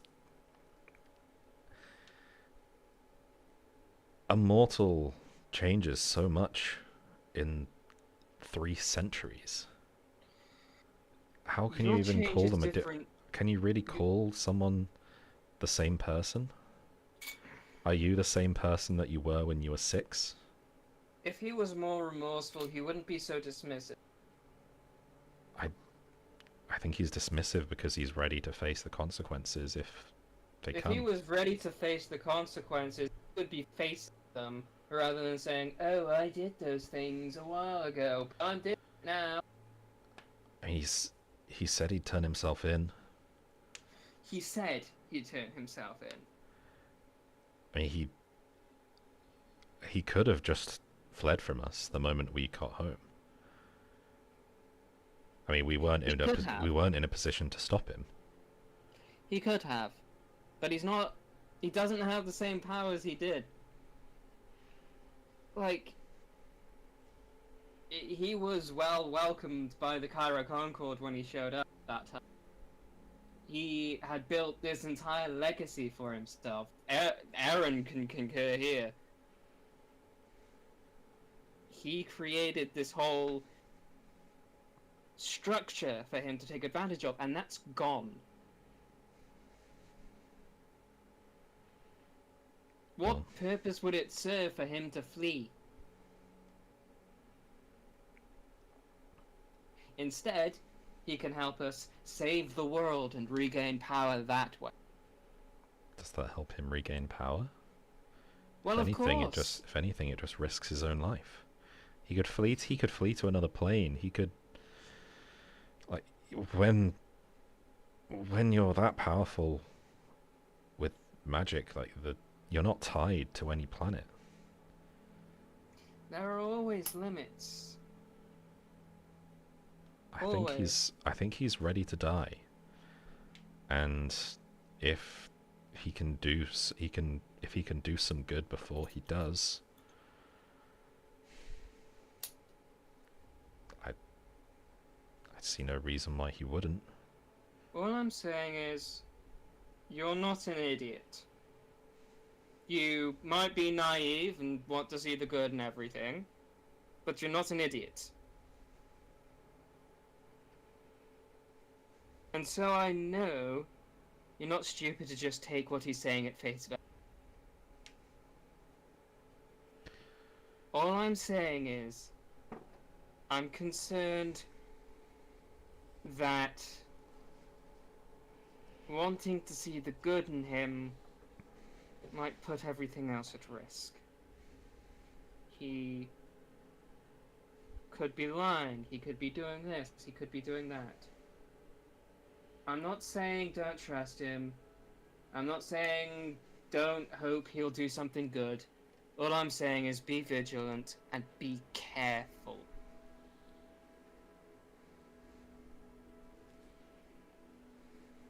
I will. People better than him have done horrible things. Worse things.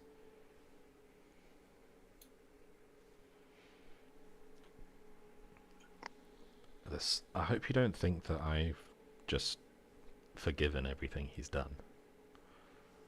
I really haven't.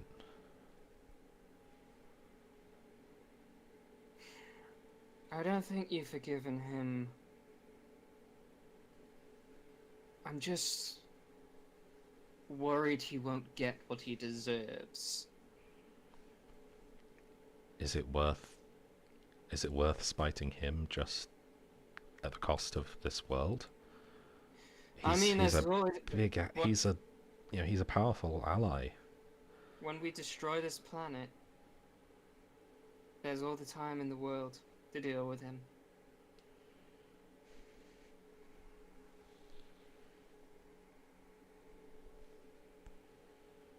Okay, so Morna, as you are settling down for the night, you feel like a strange vibration in your pouch, sort of pocket, where the coin is usually kept. And taking it out and having a look at it, it feels warm, really quite warm to the touch, almost like it's sort of getting hotter and hotter. And after a couple of moments, like the top side of it, the head side, the one with the marking on it of your temple, the circle, all the lines on there begin to glow. And sort of this white light just shoots out of the top of it as you're just holding it in front of you, just shocked. And it just like, this light is just shooting out and out and out, and sort of, you're not quite sure what to do with it, and you feel it getting hotter and hotter as you hold it, and you sort of instinctively just drop it onto the floor, and it just keeps going. And everyone notices, and there's this sort of like high-pitched whine, and suddenly, as everyone sort of like turns to look, you're once again sucked into it, and then it just lands onto the ground.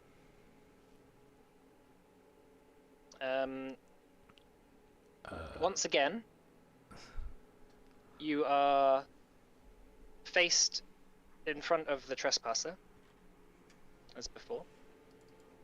Mhm. The sort of bodies of the things you killed previously.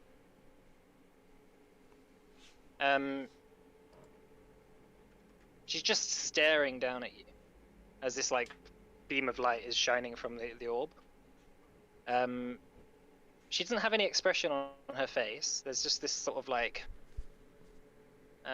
look, almost of sorrow. Maybe if anything, it's maybe like a look of sorrow overcomes her. Okay. After a couple of moments, she speaks and says, "Orna, I'm afraid that soon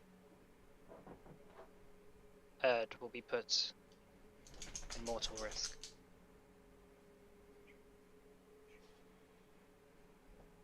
Yes, we know.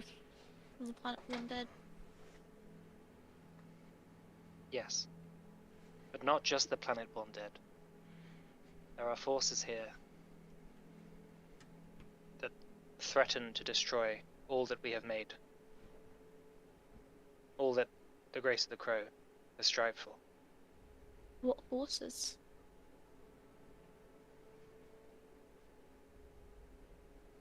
It is hard to explain, but you have to understand that the Grace of the Crow have failed in their task.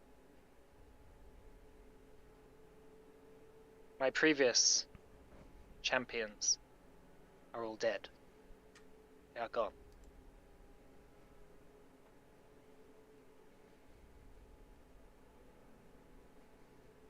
Which previous champions? The Ranyers, Ah, Oh. yes. the previous leaders. And it is time for me to choose a new one.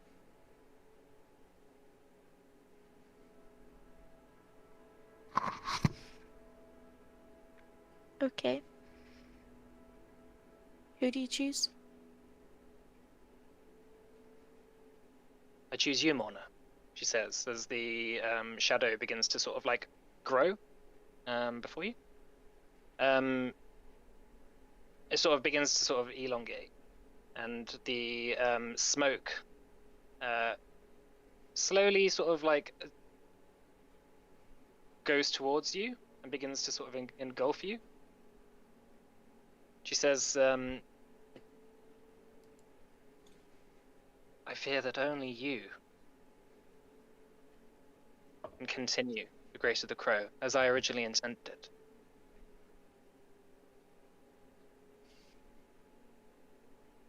As you sort of begin to be engulfed by the cloud,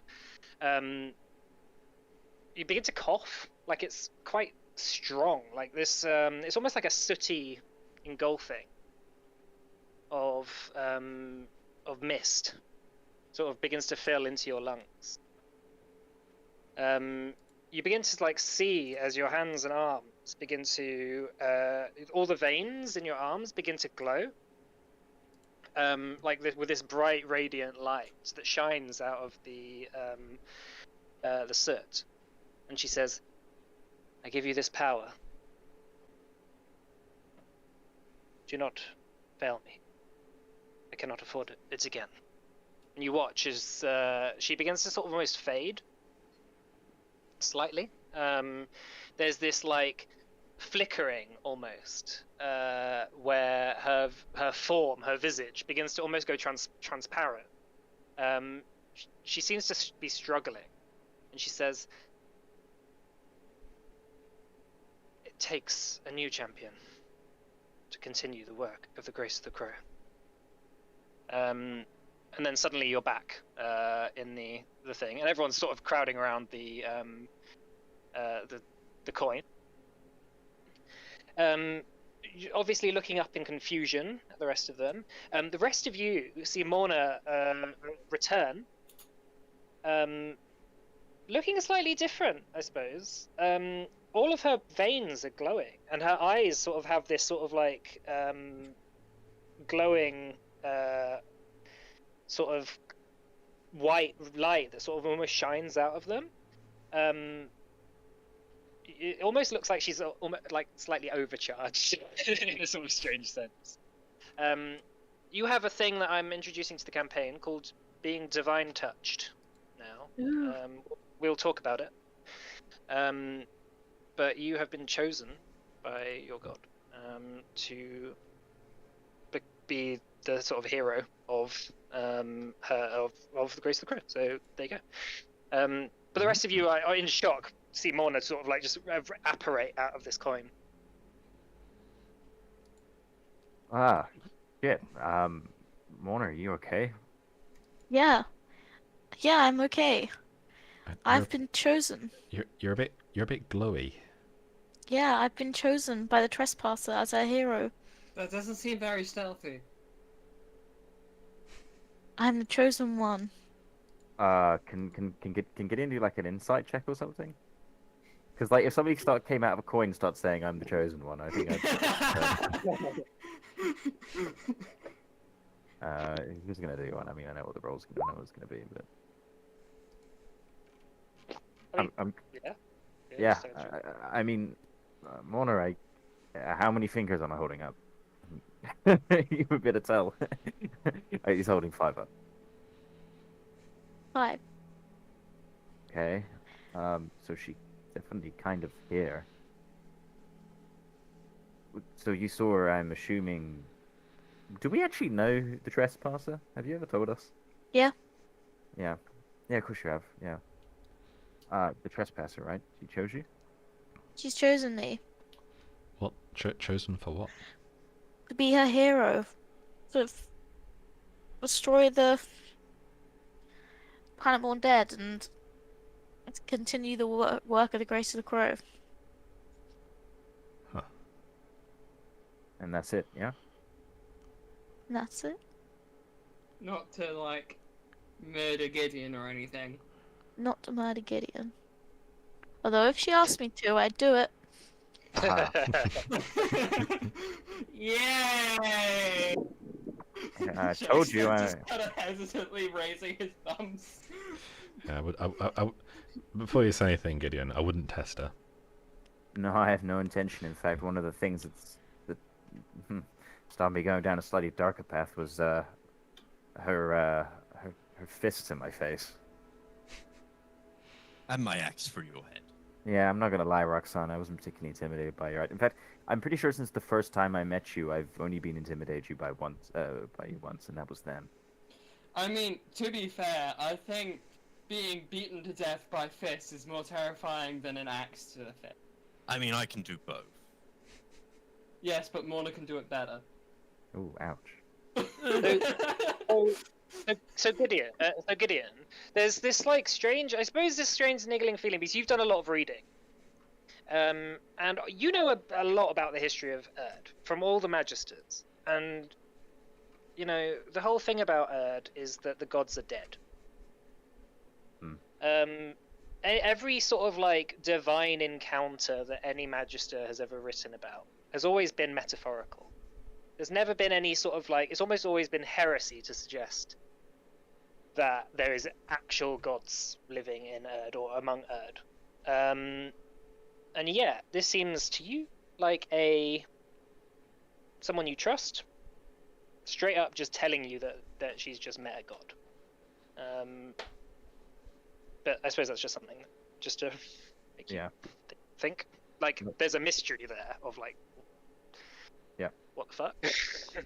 Like, I assume you probably would have assumed that the Trespasser was always known as a metaphorical god, like a lot of other gods.